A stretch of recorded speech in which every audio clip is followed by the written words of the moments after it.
제로 정보 제로 그야말로 취업 준비 제로 인 취준생을 위한 취업 정보쇼 취업을 부탁해. 와. 날씨가 정말 따뜻해졌어요. 날씨 너무 좋아요. 그래서 거리마다 꽃들이 만개하는데 정말 기분 좋아지는 것 같습니다. 네. 행복합니다. 네, 우리 취준생 여러분들도 저 합격했어요 라고 당당히 외치면서 자유롭게 이 봄을 만끽할 수 있어야 할 텐데요. 네, 곧 여러분들에게도 따뜻한 봄날이 올 겁니다. 네, 네. 여러분 하자. 네, 취준생 여러분들 혼자가 아닙니다. 저희가 함께 하겠습니다. 그럼 본격적으로 시작해볼까요? 네. 취업을 부탁해.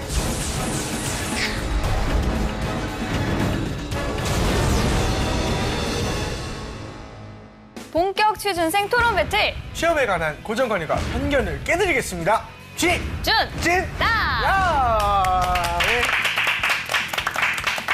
취준진담은 20대의 그 여러 가지 목소리를 들어보고 고민도 같이 해결하는 그런 코너죠. 네, 오늘 취준진담 함께 해주실 분들 소개할게요. 정철상 교수, 강민혁 대표 자리해 모셨습니다. 어서 오세요. 안녕하세요. 네. 네.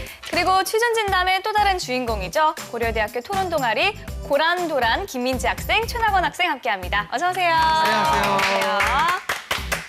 네, 이 두 팀의 토론 지켜봐 주십시오. 네, 두 학생들의 불꽃 튀는 토론 대결 너무너무 다 흥미진진한 겁니다. 네. 자, 먼저 취준진담 제작진 앞으로 사연이 도착했는데요. 어떤 사연인지 한번 들어볼까요? 아무리 생각해도 난 너를 중소기업 아무리 생각해도 난 너를 대기업 야, 뭐 때문에 그렇게 왔다 갔다 변덕스럽게 고민하냐? 아 저번에 중소기업이랑 대기업 면접 둘 다 봤잖아. 둘 다 붙었어. 그게 고민이야. 야, 장난하냐? 미안해. 뭘 고민해. 당연히 대기업이지. 근데 명성만 대기업이지 요즘 구조조정이다 뭐다 정말 복잡하고 진짜 정신 없더라고. 그래서 걱정이야. 그래? 어. 야, 그래도 설마 대기업이 망하겠어? 아유. 야, 너 그 회사 배지 달고 출근길에 아메리카노 먹는 거 좋아했잖아. 그것도 좋지만 근데 중소기업이 요즘 연봉도 좋고 복지도 너무 좋대. 아, 진짜? 그래서 요즘 그런 말이 있어. 히든 챔피언이라는 말도 생길 만큼 너무너무 좋다 하더라고. 그래, 그렇게 탄탄한 중소기업이라면 대기업 안 부럽겠네. 그렇지. 진짜 고민되긴 하겠다. 정말 고민이야. 대기업을 쫓느냐 중소기업에 안주하느냐 이것이 조금 고민인 사항인 것 같습니다. 네, 그렇죠? 기업의 미래 비전을 따져보지 않을 수가 없을 것 같은데요. 고민 상담자에 대한 학생들의 의견은 어떤지 한번 들어볼까요? 제 생각에는 유망한 중소기업이 굉장히 학생들 입장에서 취업 준비생들 입장에서 좋다고 생각합니다.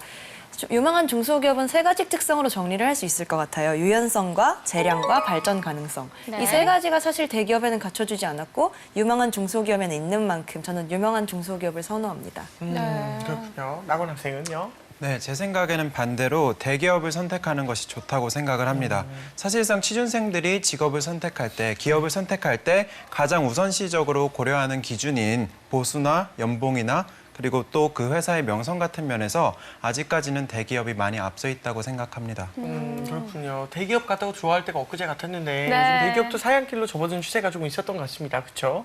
네, 기본적으로 건설이라든지 조선업종 같은 경우에는 최근 뭐 한 5년 이내로 계속해서 업황이 안 좋기 때문에 여러분들도 평상시에 이제 뉴스에서 많은 구조조정 뉴스를 보다 보면 굉장히 우울하게 느껴질 수밖에 없어요. 네. 그래서 저희 실제 제자도 뭐 이 조선업종으로 합격을 해서 대기업이라고 해서 굉장히 행복해하다가 갑자기 구조조정 한다고 하니까 굉장히 또 불안해하고 그런 부분이 없지 않아 있는 것은 맞지만 하지만 오늘 본 주제라고 할 수 있는 유망한 중소기업이냐 사양길의 대기업이냐 저는 뭐 주저하지 않고 사양길의 대기업을 가는 게 더 낫다라는 것을 오늘 토론을 통해서 여러분들한테 좀 증명을 해드리도록 하겠습니다. 네, 정철상 교수님, 최근에 유망한 중소기업들이 좀 늘어나고 있죠? 예, 말씀하신 그 보수, 비전, 명성, 안정성 이런 것들을 상상을 초월하는 중소기업들이 네. 있습니다. 네네. 뭐 IT 기업 중에서 아주 유명한 기업 중에 제니퍼 소프트 같은 회사는요. 네. 네. 안에 이제 수영장이 있을 뿐만 아니라 수영 시간이 근무 시간이 포함이 돼 있습니다. 7시간 근무하고 좋다. 1시간은 수영합니다. 네. 여섯 어떻게 해야 시간. 되나요? 안 하면 어떻게 안 되나요? 해도 됩니다. 안 해도 됩니다. 좋다. 5년을 이제 재직을 근무하면 가족들 전부 다 해외 여행을 보내줍니다. 네. 우리 청년들 대학 다니면서 이제 장기 여행을 못 하느냐고 많이 고민하는데요. 네. 10년을 근무하면 2개월 동안 유급 휴가를 보내줍니다. 와, 예, 이런 것도 있고 제가 아는 저 에이스 그룹 같은 회사는 더 놀라운 곳인데요. 일주일에 며칠 근무하는지 아세요? 5일. 4일 근무합니다. 4일이요? 그리고 근무 시간은 하루에 6시간입니다. 오. 이런 회사가 이런 그룹 돌아갈까요? 돌아갑니다. 네. 단기 순이익이 네. 900억에 140억 정도가 날 정도로도 900억 에? 예. 영업이익입니다. 영업이익이. 네. 그리고 그 정도로도 괜찮고요.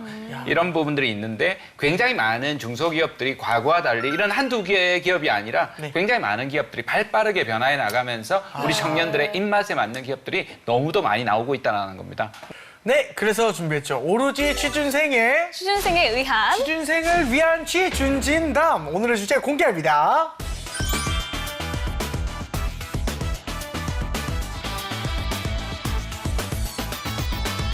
네, 오늘 취중진담의 주제는요. 네. 유망한 중소기업 대 사양길 대기업입니다. 야, 이건 진짜 심각합니다. 이거는 정말 중요한 질문인 게 네. 이건 취준생의 인생이 바뀔 수 있는 질문이에요. 그렇죠? 대단한 네, 질문인 것 맞습니다. 같습니다.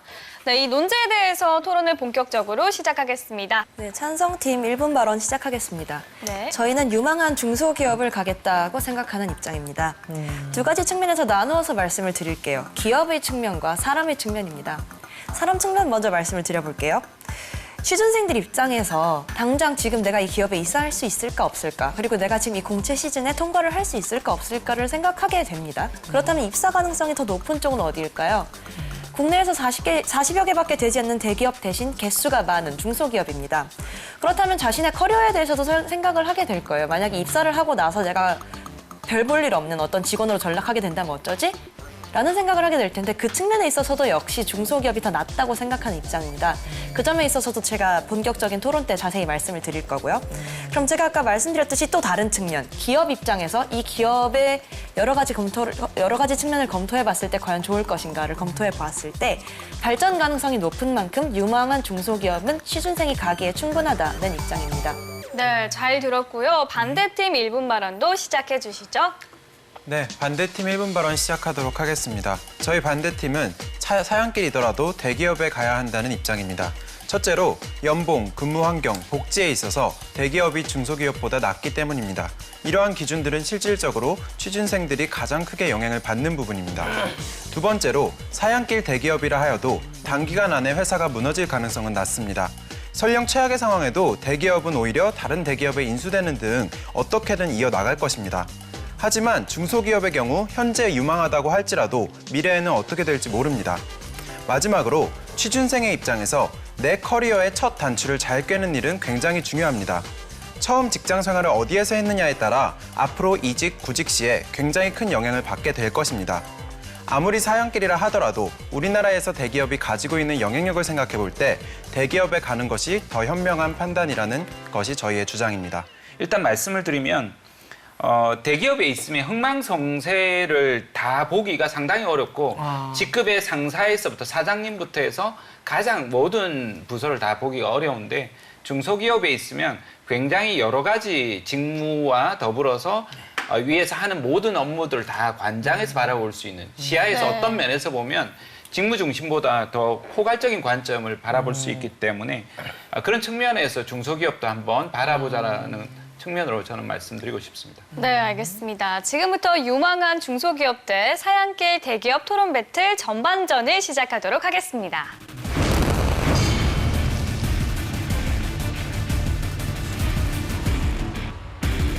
네, 김민지 학생, 최나건 학생 준비되셨죠? 먼저 최나건 학생부터 시작해 주시죠.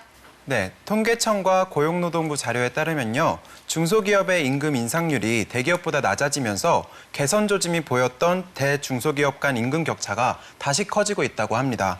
지난해 중소기업 근로자의 평균 임금은 대기업 대비 62%로 이것이 2008년 이래로 가장 큰 격차가 나타났다고 해요. 네. 이렇게 임금 격차가 점차 벌어지고 근무 환경의 격차가 벌어지고 있는 상황에서 과연 중소기업의 아까 말씀하셨던 발전 가능성, 유연성만 보고 취준생들이 그것을 선택할 수 있을 것인지 네. 거기에 대해서 여쭤보고 싶습니다. 네.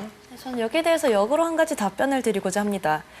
과연 임금만이 취준생이 기업을 선택해야 할 유일한 이유가 될 수 있을까요? 그것이 누군가에게는 한 가지 이유가 될 수 있습니다. 그러나 저는 그것이 일반적인 지표로 받아들여지기에 너무나 일반론적인 면이 있다고 생각합니다. 대기업의 임금만 단기적으로 생각했을 때는 당연히 대기업의 임금이 더 높아 보이는 것이 통계적으로도 또 저희가 느끼기로도 사실입니다. 임금이 중소기업에서 더 낮다는 점은 부인할 수가 없을 것이라고 생각해요. 네. 그렇다면 이것이 장기적으로 보았을 때 과연 유지 가능한 임금인가를 보아야 마땅할 것입니다. 사실 사연길 대기업들은 대부분 40, 50대에 정년 퇴임을 하게 되죠. 정작 뭐랄까요? 정년 퇴임 말고 구조조정이 아니더라도 그 나이쯤엔 거의 다 정년 퇴임을 하는 것이 일반적입니다. 네. 그러나 중소기업에서 낮은 임금을 받고 처음에 이 직업을 시작을 하더라도 그것이 점진적으로 발전하여 그것이 큰 산업이 되고 큰 산업에서 효율적인 임금 수준을 유지할 수 있다면 오히려 그것이 좀 더 큰 발전의 원동력 그리고 개인적인 어떤 발전의 기반 그런 것들이 될 수 있다고 생각합니다. 예를 들어서 카카오라던가요, 우버 택시 그리고 몇몇 냉각 기술 회사들 이런 것들을 생각하면 대기업보다는 오히려 이런 곳에서 조금 낮은 임금으로 시작하더라도 효율적인 직장 생활을 유지하는 것이 낫지 않나 그런 말씀 드리고 싶습니다. 대기업의 평균 근속 연수가 짧은 것은 사실인데요. 그렇다면 작은 기업에서 일을 하다가 중소기업이 아예 없어지는 경우 이건 좀 어떻게 생각하세요? 그 점에 대해서는 저희가 사실 중소기업을 키우기 시작한 지 얼마 되지 않았지 않습니까? 네. 그래서 어떤 통계적인 유의미한 자료를 찾을 수는 없었다고 사실 인정을 하고 가겠습니다. 하지만 저희가 주제로 삼고 있는 것은 유망한 중소기업이라는 점을 말씀드립니다. 사실 많은 유망한 중소기업들의 현황을 보면 지속적으로 15년 이상 유지되어 온 경우가 상당히 많습니다. 그렇다면 네. 그리고 이 시장이 아직 죽지 않았다면 이것을 미래지향적으로 보는 것이 그리고 해석하는 것이 어쩌면 우리로서 희망적이고 좀 더 긍정적인 해석이 아닐까 싶습니다. 이 부분에 대해서 제가 좀 말씀을 좀 드릴게요. 우선 다음 카카오를 중소기업의 미래 비전한 사례로 말씀해 주셨는데 우리가 2000년대 초반에 IT 버블이 있을 때 엄청나게 많은 IT 기업이 성행을 했거든요. 네. 근데 그 당시에 그 누구도 살아있을 거라고 생각을 못 했어요. 남은 건 결국 두세 개 정도밖에 안 남은 거예요. 수백, 수천 개가 넘는 IT 기업들이 남발을 했었는데 결국 남은 건 우리가 알고 있는 다음 카카오, 그다음에 뭐 네이버, 기타 몇 군데가 더 있거든요.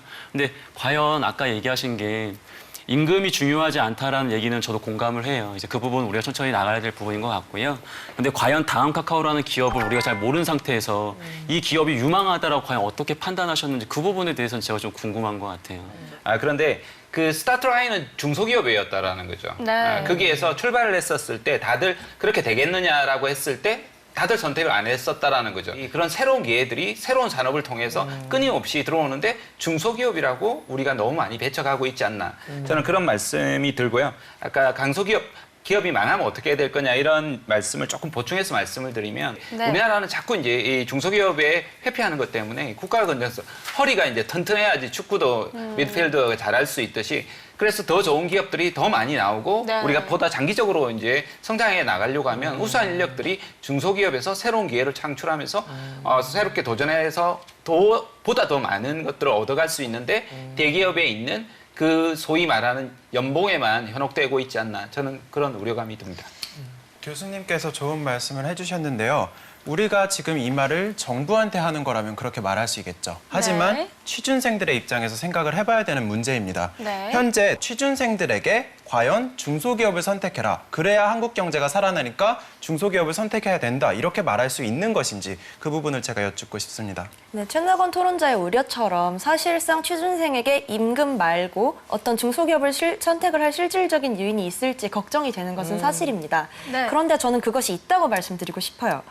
그 임금만이 아니라 직장 생활에는 많은 것이 요구되죠. 연차를 사용할 수 있는 것이라던가 뭐 직장 생활의 자유도라던가 이런 것들을 통틀어서 직원 복지라고 합니다.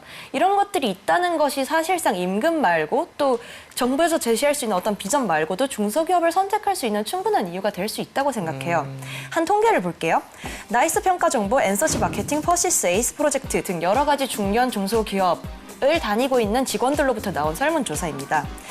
나이스 평가 정보의 경우에는 정시에 출퇴근할 수 있다. 금전적 보상이 내가 어떤 성과를 이루었을 때 확실하다. 이것이 어떻게 팀 규모가 작기 때문에 이런 인과관계가 더욱 명확하고 보장받을 수 있다. 또 이디아 같은 경우에는 복지가 뛰어난 매우 착한 회사다. 그리고 엔서치 마케팅, 휴일과 연차 사용이 자유롭다. 선배라던가 쌓여온 연륜이 있는 어떤 많은 대기업 사람들의 경우와 달리 이런 네. 것들을 자유롭게 사용할 수 있다. 또 퍼시스의 경우 여성이 일하기에 좋은 직장이다. 이런 것들은 네. 대기업에서 쉽게 찾아볼 수 없는 기업 문화다. 이런 것들을 들어서 충분히 중소기업을 선택할 어떤 다각적인 요인이 있다고 보여집니다. 방금 얘기했던 기업들은 굉장히 우수한 사례인 것 같아요. 근데 방금 거기 회사에 속한 분들이 이제 설문 결과를 보면 우리 회사가 제일 좋아가 아니라 그냥 우리 회사 좋은 거거든요. 충분히 그럴 수 있다 이거죠. 좋으니까. 하지만 그럼 대기업에 있는 사람들은 설문조사를 해서 우리 회사 안 좋다라고 한 게 아니라 설문조사를 안 한 거거든요. 네. 왜 안 하느냐? 많이 주기 때문에 굳이 그런 걸 알릴 필요가 없어요. 우리가 상위권의 이제 연봉을 보면 항상 현대자동차나 이제 삼성그룹이 항상 1등부터 10등에다 들어가는데 근데 거기에 들어가지 않는 기업들도 꽤 많아요. 더 많은 연봉을 주지만 왜? 굳이 안 알려도 돼요. 우리 많이 주니까. 근데 그런 것처럼 중소기업에서 방금 얘기했던 그런 아주 뛰어난 이런 베네핏을 주는 곳은 극히 드물다라는 걸 좀 말씀드리고 싶어요. 그래서 네. 우리가 지금 토론하고 있는 유망한 중소기업, 사양길 대기업인데 유망한 중소기업은 복리후생이 좋고 사양길 대기업은 복리후생이 안 좋다. 그렇게 생각하는 것은 조금 다른 문제가 아닌가. 그 부분을 좀 생각해 주셨으면 이 좋겠어요. 부분에 대해서 반론 드리겠습니다. 네. 대기업은 임금이 높지만 이런 복리후생이 사회적 문화 때문에 어떻게 낮을 수 있다. 하지만 중소기업의 경우에는 임금이 좀 낮은 대신에 그것을 좀 장기적으로 지속시킬 수 있고 또 게다가 더해서 직원 복지가 좋다. 이런 문화가 딱딱하게 위계적이지 않기 때문에 설정이 자유롭다. 이런 것들을 총 통틀어서 굳이 대기업의 높은 임금만이 선택의 요인이 될 수는 없다. 그렇기 때문에 이 동등한 출발점에 서 있다. 뭐 이런 점을 말씀드리고 싶었던 것입니다. 네, 중소기업의 여러 가지 근로혜택 지표들을 말씀을 해주셨는데 그럼 실제로 취준생들과 대학생들이 어떻게 생각하는지 살펴볼 필요가 있는 것 같은데요. 네. 실제로 그 모든 것들을 고려했을 때 청년들이 선호하는 직장의 21.6%가 대기업을 가고 싶다고 했고 중소기업에 가고 싶다고 했던 응답자는 2.3%에 불과했습니다. 그 모든 지표들을 고려했을 때 청년들의 선택이 이렇다는 겁니다. 네. 또한 인크루트의 자료에 따르면요. 기업 선택 최우선 기준으로는 1위가 34.9%가 연봉이라고 답했고 중소기업에 해당할 수 있는 기업 비전은 20.3%에 불과했습니다. 네. 그래서 취준생들의 입장에서는 대기업이 조금 더 매력적인 선택지라는 점을 다시 한번 말씀드립니다. 이 토마스 프리드먼이라는 미래 직업학자가 이런 이야기를 합니다. 앞으로 직업의 20만 개가 사라질 거다라는 이런 이야기를 하는데요. 네. 근데 이게 대부분 자꾸 우리가 대기업에 있으면 영원히 갈 것 같지만 안 가거든요. 네. 그러지 못하는 상황에서 적응을 해야 되는데 현실은 우리 학생들이 자꾸 현실을 이야기하는데 이 현실을 너무 과거에 그러니까 교수님이나 부모님 세대에 얽매여 있는 것 같아요. 시대는 굉장히 빠르게 변화하고 있고 거기에 네. 너무 많은 기회가 있는데 단지 중소기업이라는 이름만으로도 유망한 중소기업, 강소기업, 히든 챔피언 이런 전 세계 1위, 업종별 1위 기업들이 우리나라에 160개가 있습니다. 근데도 불구하고 그런 업체들조차 중소기업이면 무조건 배제를 한다는 거죠. 네. 그런 면에서 안타까움이 있습니다. 정철상 교수님께서 인식의 문제라는 말씀을 계속 해주고 계신데 저는 여쭤보고 싶은 게 이게 인식의 문제일까요? 현실의 문제일까요? 대학생들의 인식이 잘못된 걸까요? 아니면 현실이 대학생들이 대기업을 바라볼 수밖에 없는 현실인 걸까요? 아까 계속해서 말씀드리고 있다시피 그런 연봉, 명성, 그리고 근무 환경에서 대기업과 중소기업이 격차가 너무나 큰 그런 현실이 존재하기 때문에 저희 취준생들이 그런 인식을 가질 수밖에 없는 겁니다. 그럼 전반전을 마무리해보고요. 중간 작전 타임에 들어가겠습니다. 네.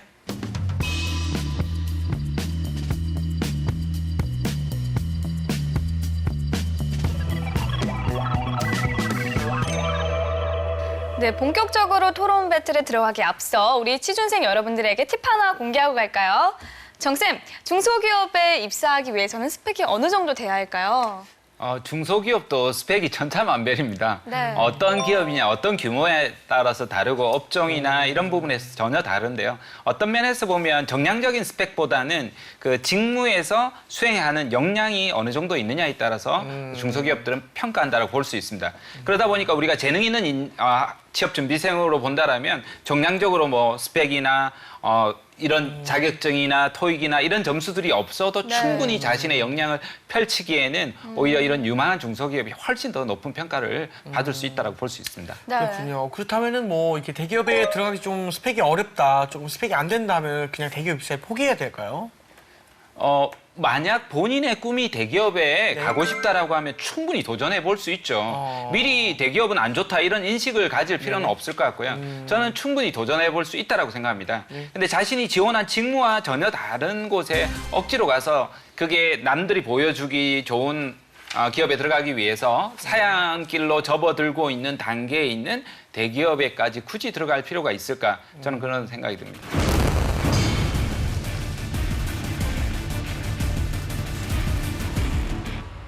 팁까지 잘 확인을 했고요. 저희 앞으로 또 다른 사연이 하나 더 들어와 있습니다. 네네. 네, 재환 씨가 소개해 줄까요? 알겠습니다.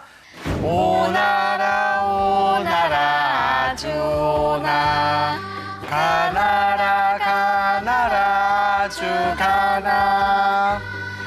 무슨 맛이 나느냐? 홍시 맛이 납니다. 어찌 그리 생각하느냐? 저는 제 입에서 홍시 맛이 나는데 어찌 홍시를 생각했냐 그러시면 그냥 홍시 맛이 나서 홍시라 그랬습니다. 네, 맞습니다. 저는 타고난 절대미가 식품 중소기업에 입사한 지도 10년. 남자한테 딱 좋은 흑마늘 진액, 여자한테 딱 좋은 산수유 진액을 히트시키며 이분의 꽤 능력 있는 사람으로 인정받았습니다. 네, 그 사이 회사는 매출액도 높아지고 직원 수도 20명에서 1000명으로 늘었고요. 맞아요. 건실한 중소기업으로 성장하고 있습니다. 우리 회사 참 좋죠? 맞아요. 취준생에게 딱이다. 네. 취준생에게 딱 좋아. 취준생에게 참 좋은데 어떻게 설명할 방법이 없네. 네, 재환 씨. 네. 예전에 모 제약회사 드링크젤 광고 혹시 기억나세요? 네, 혹시 그거 말씀하시는지 모르겠는데 그 제 기억에 되게 남았던 게 그 드링크젤 하나 주면서 뭐 이렇게 회사를 간다 뭐 이런 얘기 하다가 네가 그 회사를 크게 키워라라는 그 어떤 할아버지의 말씀이 네. 이렇게 있던 그 광고였는데 참 가슴에 감동이고 기억이 맞아요. 많이 남았습니다. 기억력 네. 되게 좋으시네요. 고마워요. 네, 정 교수님, 네. 작은 회사에서 크게 키우는 꿈 과연 현실에서 가능할까요? 사실 쉽지는 않습니다. 저 역시도 그런 꿈을 가지고 벤처기업에 들어갔다가 스톡옵션 받고 네. 그 회사를 키워서 상장을 시켜서 저도 아, 가난함을 역시. 좀 벗어나고자 네네. 있었는데요. 있었는데요. 네, 경영자 마인드도 사실 중요하고요. 그래서 그런 환경적으로 무조건 다 키울 수 없지만 네. 그럼에도 불구하고 그 속에서 크게 바라보는 시선을 배우면서 그런 것들이 나중에 도움이 되기 때문에 그리고 또 성장해 나가는 재미가 맞습니다. 있습니다. 예. 대기업은 이미 다 성장되어 있어가지고 네. 재미가 없어요. 네. 재미가 없다고 하셨는데 네네네. 저는 이제 뭐 대기업부터 시작을 해서 이제 네. 그런 부분에 조금 다른 의견을 갖고 있는 게 제가 이제 CJ 입사했을 때 아무래도 국내에서는 이미 성장을 다 했지만 네네. 해외에서는 굉장히 이제 개척자로서의 활동을 많이 했거든요. 그래서 1년 중에 한 10개월 이상 항상 해외에서 TF 활동을 많이 했었고 그래서 10개월이나요? 설날 때는 중국에 가고 크리스마스 네. 때는 미국에 가고 멕시코 가고 브라질 가고 네. 이런 식으로 해서 제가 거기서 개척자 정신으로 많은 것을 해냈거든요. 네. 물론 이제 방금 교수님이 얘기하신 것처럼 아무래도 성장 단계, 성숙기에 있는 사업들이 대부분이기 때문에 네. 좀 더 확장되는 개념은 많이 없을 수는 있어요. 그리고 제 사례는 개인적인 사례일 수도 있습니다. 하지만 그럼에도 불구하고 대기업이라는 곳 자체가 어떻게 보면 규모라든지 프로젝트를 진행하는 수준이라든지 그런 부분에 있어서는 좀 더 많은 기회가 오히려 있지 않을까 그런 생각을 좀 해봅니다. 네, 여기서 첨언을 하나 드려서 이 사례를 좀 보강을 해보도록 할게요. 강민혁 대표님께서는 중소기업의 전문성에 대해서 의문을 품으셨습니다. 그렇다면 저희는 역으로 질문을 하나 드리고 싶어요. 대기업의 전문성이 과연 직원들에게 골고루 분배가 되고 있는가에 대해서요. 제가 가지고 온 자료에 따르면 보통 일반적인 대기업에서는 25가지가 넘는 부서가 있습니다. 네. 예를 들어 경영지원, 영업기술, 생산, 충무, 경리, 구매, 인사 등등등 25가지가 넘는 부서가 있어요. 그런데 이 부서의 직원들을 모두 상대로 설문조사를 한 결과 실제로 업무에 도움이 된 자격증은 하나입니다. 컴퓨터 자격증이요. 왜 이 다양한 부서들, 뭐 품질 관리, 뭐 이런 경우엔 컴퓨터가 필요할 수도 있겠죠. 그런데 인재 개발, 경영 개선, 영업, 이 사람들이 왜 컴퓨터가 필요하죠? 답은 한 가지예요. 이 사람들은 전부 대기업의 톱니바퀴로서 어떤 획일화된 업무, 서류 직무만 수행을 하고 있기 때문입니다. 과연 네. 이런 사람들에게 중소기업 이상의 전문성을 기대할 수 있습니까? 그러면 찬성 측이 주장하신 전문성과 미래 비전. 근데 전문성, 중소기업, 대기업 다 형편없는 거 똑같다고 치고 미래 비전 둘 다 어떻게 될지 모르는 거 똑같다고 칩시다. 그러면 우리에게 남는 건 연봉, 복지 혜택, 명성이 대기업이 더 뛰어나다는 것. 이것은 사실 아닌가요? 그러면 우리가 확실히 대기업이 낫다고 할 수 있는 부분이 있지만 지금 중소기업이 확실히 더 낫다고 할 수 있는 부분은 하나도 없는 것 아닌가요? 대기업은 톱니바퀴가 되어가고 있지만 중소기업에 다니는 사람들은 자기의 전문성을 적극적으로 함양할 수 있다라는 말씀을 드리고 싶어요. 좀 풀어서 말씀을 드리자면요. 중소기업의 경우에는 직원 규모가 매우 작아요. 그렇죠? 작고 대기업에 뭐 다 합쳐봤자 대기업에 한 2팀 정도의 인력 명수밖에 되지 않을 거예요. 네. 그렇다면 이 사람들은 자신의 직무 능력을 유연하게 발휘할 수 있습니다. 아까 저희 전문가님께서 말씀을 해주신 것처럼 여러 가지 직무 능력을 자신이 배운 전공에 맞춰서 다각도로 유연하게 사용을 할 수 있는 그런 기회를 제공받기도 하고요. 네. 또 회사 차원에서 그걸 요구합니다. 또 두 번째, 업무적 재량이 많습니다. 이런 사람들 경우에는 자기가 그냥 톱니바퀴 일부일 뿐만이 아니라 그 팀장이나 그 어떤 액티브한 직원의 위치에서 업무를 어떻게 수행해야 한다, 어떤 위기 상황일 때 이런 것들은 이렇게 바꾸어야 한다 등등 많은 재량을 부여받게 되어 있습니다. 그렇다면 이 업계에 있어서 본인이 다루어야 하는 일의 문제나 그런 전문성이 함양이 될 수밖에 없겠죠. 실제로도 그런 사례들이 많이 있고요. 그러니까 예를 들자면 큰 기업에 들어가면 내가 제안을 해도 즉각적으로 제안을 받아들이기가 상당히 어렵습니다. 예를 들어서 의사결정 구조가 하이라키가 우리나라는 높아서 13단계까지 올라갑니다. 네. 한번 봤는데 어떤 중요한 안건은 2달이 걸립니다. 회신을 받는데 이거 할 건지 말 건지 네. 하는데도. 근데 중소기업은 바로 가능합니다. 네. 심지어 좋다라고 하면 즉각적으로 자금 투자도 가능하고 그런 네. 경우도 내가 의견을 개진하고자 하는 게 즉각적으로 반영이 되는데 그렇지 못하다 경우가 많다라는 거죠. 지금까지 유망한 중소기업 대 사양길 대기업에 대한 토론 배틀 후반전까지 만나봤습니다. 양팀 최후 발언 해주시죠. 찬성 측 최후 발언 시작하겠습니다. 저는 취준생들이 생각할 만한 기업 요소 3가지를 말씀드릴게요. 첫 번째, 대기업의 높은 임금과 중소기업의 낮은 임금, 그리고 두 번째, 대기업의 낮은 직원 복지와 불건전 사내 문화, 그리고 중소기업의 높은 직원 복지 환경. 이 2가지를 생각하면 사실 되등하다고 생각할 수 있겠어요. 그렇다면 네. 마지막, 커리어를 생각할 수 있겠습니다. 안정성만을 추구하지 않는 현대의 대학생들은 어찌 보면 전문성을 함양하고 싶어 할 거예요. 왜냐하면 그것이 궁극적인 개인의 행복이고 개인의 자아 실현을 위한 길이니까요. 네. 그렇다면 컴퓨터 서류 작업만 하는 대기업보다는 중소기업을 선택할 것이라고 저는 생각합니다. 저라면 속꼬리보다 닭 대가리가 되겠습니다. 강력하네요. 네. 강력하네요. 반대팀도 최후 발언 해주시죠. 네, 반대팀 최후 발언 시작하도록 하겠습니다. 취준생분들은 한 번쯤 이런 얘기를 들어봤을 겁니다. 청년들이 중소기업을 가야 경제가 산다. 눈을 낮춰야 된다. 하지만 취준생 입장에서 이게 받아들일 수 있는 말일까요? 건강한 기업 생태계가 먼저 갖추어져야 중소기업의 자체 노력이 선행되어야 정부의 정책이 있어야 그 후에 중소기업을 가라고 말할 수 있는 겁니다. 현재까지는 전문성, 안정성, 연봉, 커리어 모든 측면에서 대기업이 조금 더 낫다고 할 수 있기 때문에 저희는 대기업을 가는 것이 더 현명한 선택이라고 생각합니다. 우리나라가 대기업들이 지금 채용 여력이 많이 없습니다. 근데 중견기업, 강소기업, 또 히든 챔피언 이런 기업들은 상당히 이제 많은 인력들을 채용하려고 하고 또 새로운 사업들에 도전해 나가려고 하는데요. 여러분들이 단순히 중소기업이라는 인식의 틀에 갇혀가지고 좋은 기회를 놓치지 않았으면 하는 바람입니다. 네. 그리고 방금 얘기해 주신 것처럼 그 기회를 절대 놓쳐서는 안 될 것 같습니다. 하지만 여러분들이 그 희생양이 돼서는 또 안 되거든요. 안정적으로 바라보는 관점도 의미가 있다고 봅니다. 하나가 정답이라는 얘기는 아니고 오늘 시청자분들께서 충분히 이 얘기를 공감하시고 잘 결정하실 거라고 생각이 듭니다. 네. 두 팀 모두 수고하셨습니다. 청년 취업이 정말 어렵다는 말이 많이 나오고 있는데 또 중소기업에서는 또 일할 사람이 없다는 말도 많이 나오고 있죠. 네, 맞습니다. 중소기업과 대기업의 상생이 이루어질 수 있는 사회가 됐으면 하고요. 어느 기업에 가도 살맛나도록 일할 수 있었으면 좋겠습니다. 네, 지금까지 취준진담 함께했습니다. 앞으로도 더 뜨거운 토론 배틀 부탁드리겠습니다. 감사합니다. 감사합니다.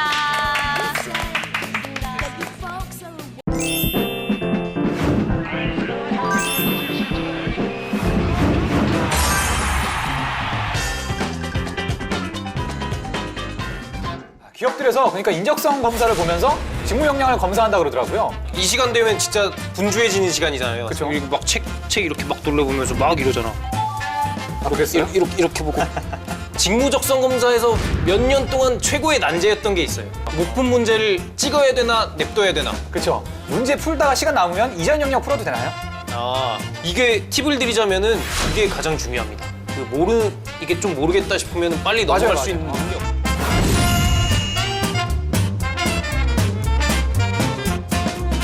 그러고 보면 인적성 검사 볼 때 그런 거 묻잖아요. 막 나는 가끔 불을 지르고 싶다. 불에 현혹된다. 인성도 요즘 모의고사가 있잖아요. 네, 그렇죠. 인성 모의고사만 계속 풀어보면 그러니까 돼. 여러분 인성도 바꿀 수 있습니다. 이게 자기는 불에 현혹되지 않는다. 막 이런 거를 계속 하다 보면은 이게 바꿀 수 있어요.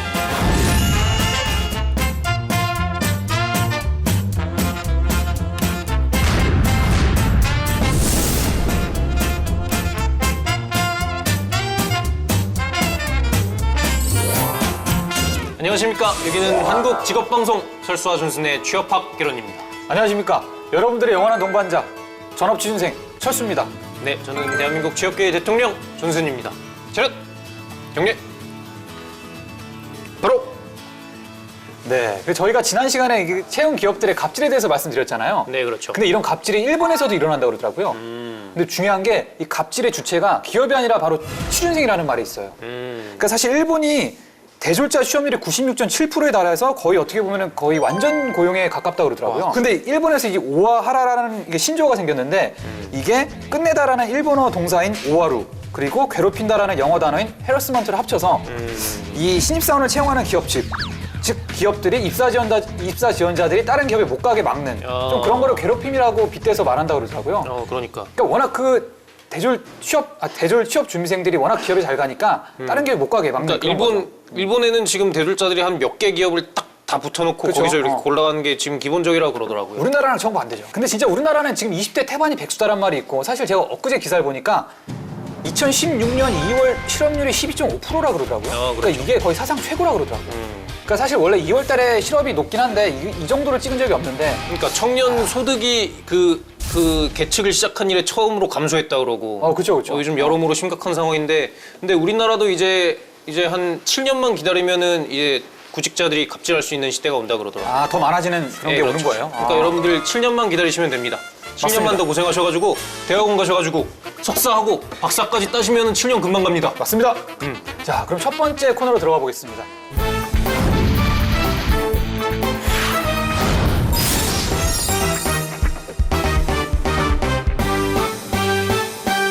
네, 한 주간의 취업 관련 정보를 발빠르게 짚어드립니다. 철수, 준승, 주간 채용.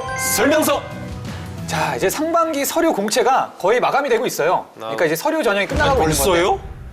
그렇게 되더라고요.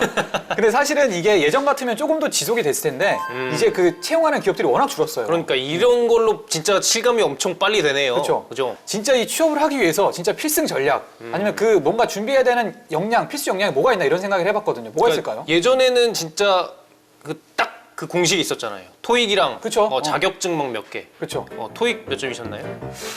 저는 한 3, 4년 전만 해도 한 820점 정도 나왔던 것 같아요. 그 자랑스럽게 말할 만한 점수는 아니에요. 이거 일본 가면 굉장히 높은 점수예요. 그러니까 아니 저는 뭐 당연하게끔 문과생이니까 900점이 넘거든요. 920점 정도 되는데 그 막 일본 사람을 제가 호주나 뭐 거기서 막 일본 사람 만난 적이 있는데 토익 점수를 막 물어보더라고요. 그래서 뭐 900 몇 점이다 그러니까 거짓말하지 말라고. 그렇죠. 그러니까 일본에서는 이렇진 않아. 그렇죠. 아무튼 그런 걸 보면서 사실 근데 저도 취업을 했고 저랑 같이 은행에 입사했던 동기들 보면은 토익 점수가 그렇게 높지는 않아요. 그러니까 사실 그때 당시에도 토익 점수가 그렇게 크리티컬한 어떤 스펙은 아니었다 이런 생각이 들더라고요. 그렇죠. 자, 그러면은 자격증도 이런 토익도 아닌 필수 역량 2016년 공채를 가로지를 필수 역량 뭐가 있을까요? 그게 뭡니까? 바로 직무 역량입니다. 그렇죠. 사실 이 공기업에서 NCS를 도입하면서 어떤 이 직무 적합성, 직무 역량을 판단하는 어떤 그런 기준들이 많이 생겼는데요. 사기업에서도 이런 걸 많이 본다 그러더라고요. 그러니까 직무 역량을 자신이 이 직무 역량, 이 직무 관련 역량이 충분하게 있다 이런 거를 드러내려면 뭐가 있을까요? 일단은 자기 경험을 자기소에서 풀어낼 때 직무랑 좀 연관시키면 되는 거죠. 뭐 예를 들어서 나는 굉장히 밝은 성격을 갖고 있어서 조기 축구에서 무슨 뭐 주장을 했다. 근데 뭐 이런 밝은 역량이 영업을 수행하는 데 있어서 뭐 큰 뭐 도움이 될 거다. 예를 들어 이런 식으로 무슨 장점이 있다고 하더라도 그걸 좀 직무랑 연관돼서 설명하면 되는 거죠. 그렇죠. 뭐 아무래도 그리고 인턴을 많이 하시는 게 아무래도 가장 직무 관련 최고의 그 스펙이라고 볼 수 있는 그렇죠. 거죠. 그게 가장 뭐 직접적인 연관성이 있죠. 뭐 사실 뭐 한다고 뭐 그렇게 배우는 건 없지만 일단 그쵸. 거기 한 줄 쓸 수 있는 게 크니까. 그럼. 그 인턴을 하려면은 그게 있어요. 교수님이랑 친해야 돼. 그래요? 교수님이랑 친하면 이렇게 인턴 기회가 막 이렇게 굴러 들어올 때가 있습니다. 그러니까 교수님이 막 술 먹으러 가자고 그러면은 무조건 가세요. 빼지 말고. 전 인턴 같은 거 하나도 안 했거든요. 아 그래요? 그럼요. 그 출판사에서 인턴 했었잖아요. 출판사는 그 공중화장실에서 샤워하면서. 근데 출판사는 인턴은 아니고 제가 친구랑 같이 어떤 창업 비스무리하게 한 거였지 인턴은 아니었죠. 그럼요. 부장이었습니까? 그쵸. 그때 이제 직함은 편집장이었죠. 아무튼 그런 걸 했고 저 같은 경우에는 그 직무 역량을 쌓기 위해서 의도적으로 했다기보다는 그냥 마음대로 놀다 보니까 그게 어떻게 직무 역량에 연결이 됐다 이렇게 말씀드리고 싶어요. 그러니까 저도 뭐 딱히 직무 역량을 쌓기 위해서 인턴을 했다기보다는 그 공채 다 탈락하면은 이제 인턴 뽑잖아요. 그런 거 지원하다 보니까 뭐 그 SK 마케팅 관련 인턴하고 그리고 홍보대 행사 같은 데도 인턴하고 뭐 그런 식으로 인턴 경험이 쌓였던 거죠. 자, 그러면 이게 직무 역량을 쌓으려고 해도 내가 뭘 잘할 수 있는지 뭘 하고 싶은지 모르는 경우가 있잖아요. 그렇죠. 이런 걸 알려면 어떻게 되죠? 네, 그래서 저희가 직무별로 어떤 역량이 필요한지 한번 살펴보도록 할 텐데요. 저희가 문과생이다 보니까 그쵸. 예, 문과생의 꽃, 영업직과 마케팅 직군에 어떤 역량이 필요한지 알아보도록 알아보겠습니다. 하겠습니다. 네, 그래서 저희 현직자들을 대상으로 설문조사를 했는데 마케팅 관련해서는 당연히 핵심 키워드는 분석력이 꼽혔네요. 그래서 관찰력과 연구조사 능력, 그리고 뭐 소비자의 니즈를 파악하는 데 있어서 가장 필요한 능력이 분석력이기 때문이다. 예, 이런 소리가 있고요. 영업직은 뭐 당연하겠지만 뭘까요? 얼굴? 아니에요? 예, 뭐 얼굴이면은 대인관계 능력에 포함이 되겠네요. 그렇죠. 아, 근데 대인관계 여기 능력에 얼굴이 다 포함이 되는 인사 거니까. 담당자들이 직접 밝힌 거 중에서 중요한 게 지금 1위가 친근한 인상이라고 나왔네요. 사실 진짜 이거 간과할 수가 없어요. 그렇죠? 그렇죠. 영업, 결국 면대면이기 때문에 어쩔 수 없죠. 네. 아, 제가 영업직 관해서 말씀드릴 게 있는데 제가 이제 은행이라는 게 좀 영업직에 비슷하잖아요. 영업을 하는 거니까. 아, 그렇죠. 그 영업의 정수가 은행 아닙니까? 그렇죠. 거의 뭐 제일 끝단에 있죠. 사실 저는 이걸 보면서 영완얼 이런 게 생각나더라고. 영완얼. 영업의 완성은 얼굴이다. 근데 어떻게 영업을 하셨습니까? 아니 뭐 저는 뭐 당연히 보시면 아시겠지만 영업직에 적합한 얼굴을 갖고 있잖아요. 그래서 금방 퇴사하신 거군요. 아니 너무 퇴사는 뭐 다음 얘기고. 근데 이 제 바로 선임이 굉장히 미모가 뛰어난 분이 계셨어요.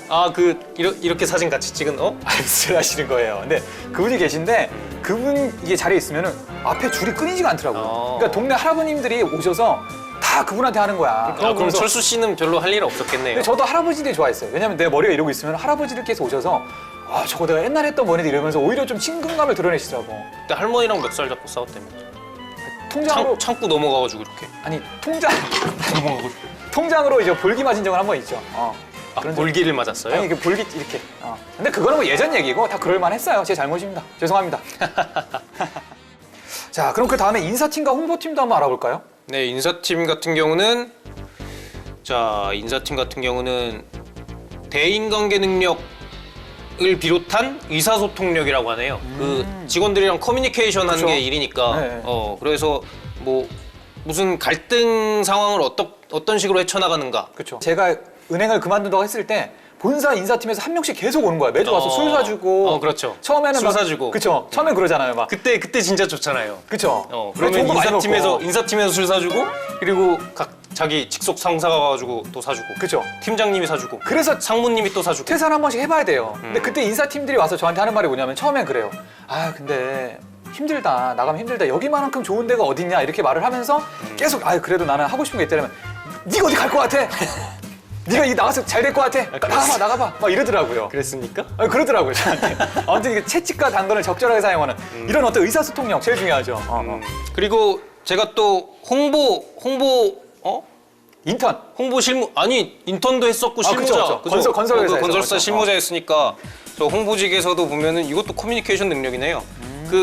제가 봤을 때는 제 뭐 현직 출신으로 말씀을 드리자면은 그렇죠. 그렇죠. 홍보팀은 뭐 기자들 접대할 일이 굉장히 많기 때문에 뭐 접대가 아니라 이렇게 뭐 만나가지고 이렇게 얘기할 일이 많기 의사소통, 때문에 의사소통. 그렇죠. 그 기자들이랑 의사소통할 때는 이게 필요합니다.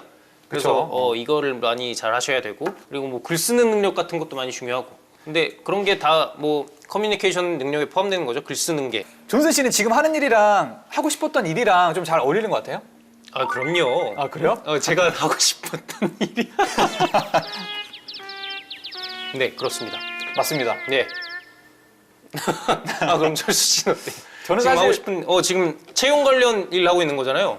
그쵸. 미국에서 가장 직업 선호도가 높은 그렇다고 채용 그래요. 담당자. 가장 행복 만족도가 높은 직업이 이제 채용 담당자라고 그러잖아요. 근데 저는 채용 담당자는 아니고 그 곁다리 하이에나 같은 건데 저한테 가장 제일 맞는 일이 뭔가 생각해봤더니 약간 취준생인 것 같아. 자소서 쓰고 기다리고 슬퍼하고 약간 이런 거. 그래서 제가 돈만 주면은 뭐 그만한 직업이 없어. 그렇죠. 그래서 제가 자소서 쓴 게 바로 그거야. 잊을 수가 없더라고요. 계속 쓰고 싶어요. 뭔가. 네, 추억이군요. 그렇죠. 어쩔 수 없죠. 네, 그래서 직무 관련 역량이 정말 중요한데 저희가 뭐 어떤 식으로든 계속 어필을 해야겠죠? 그렇죠. 사실 그래서 기업들에서도 어떤 직무 역량을 좀 파악하기 위해서 기본적으로 최근에 직무 적성 검사를 많이 본다 그러더라고요. 근데 다음 코너에서 한번 알아보죠. 네.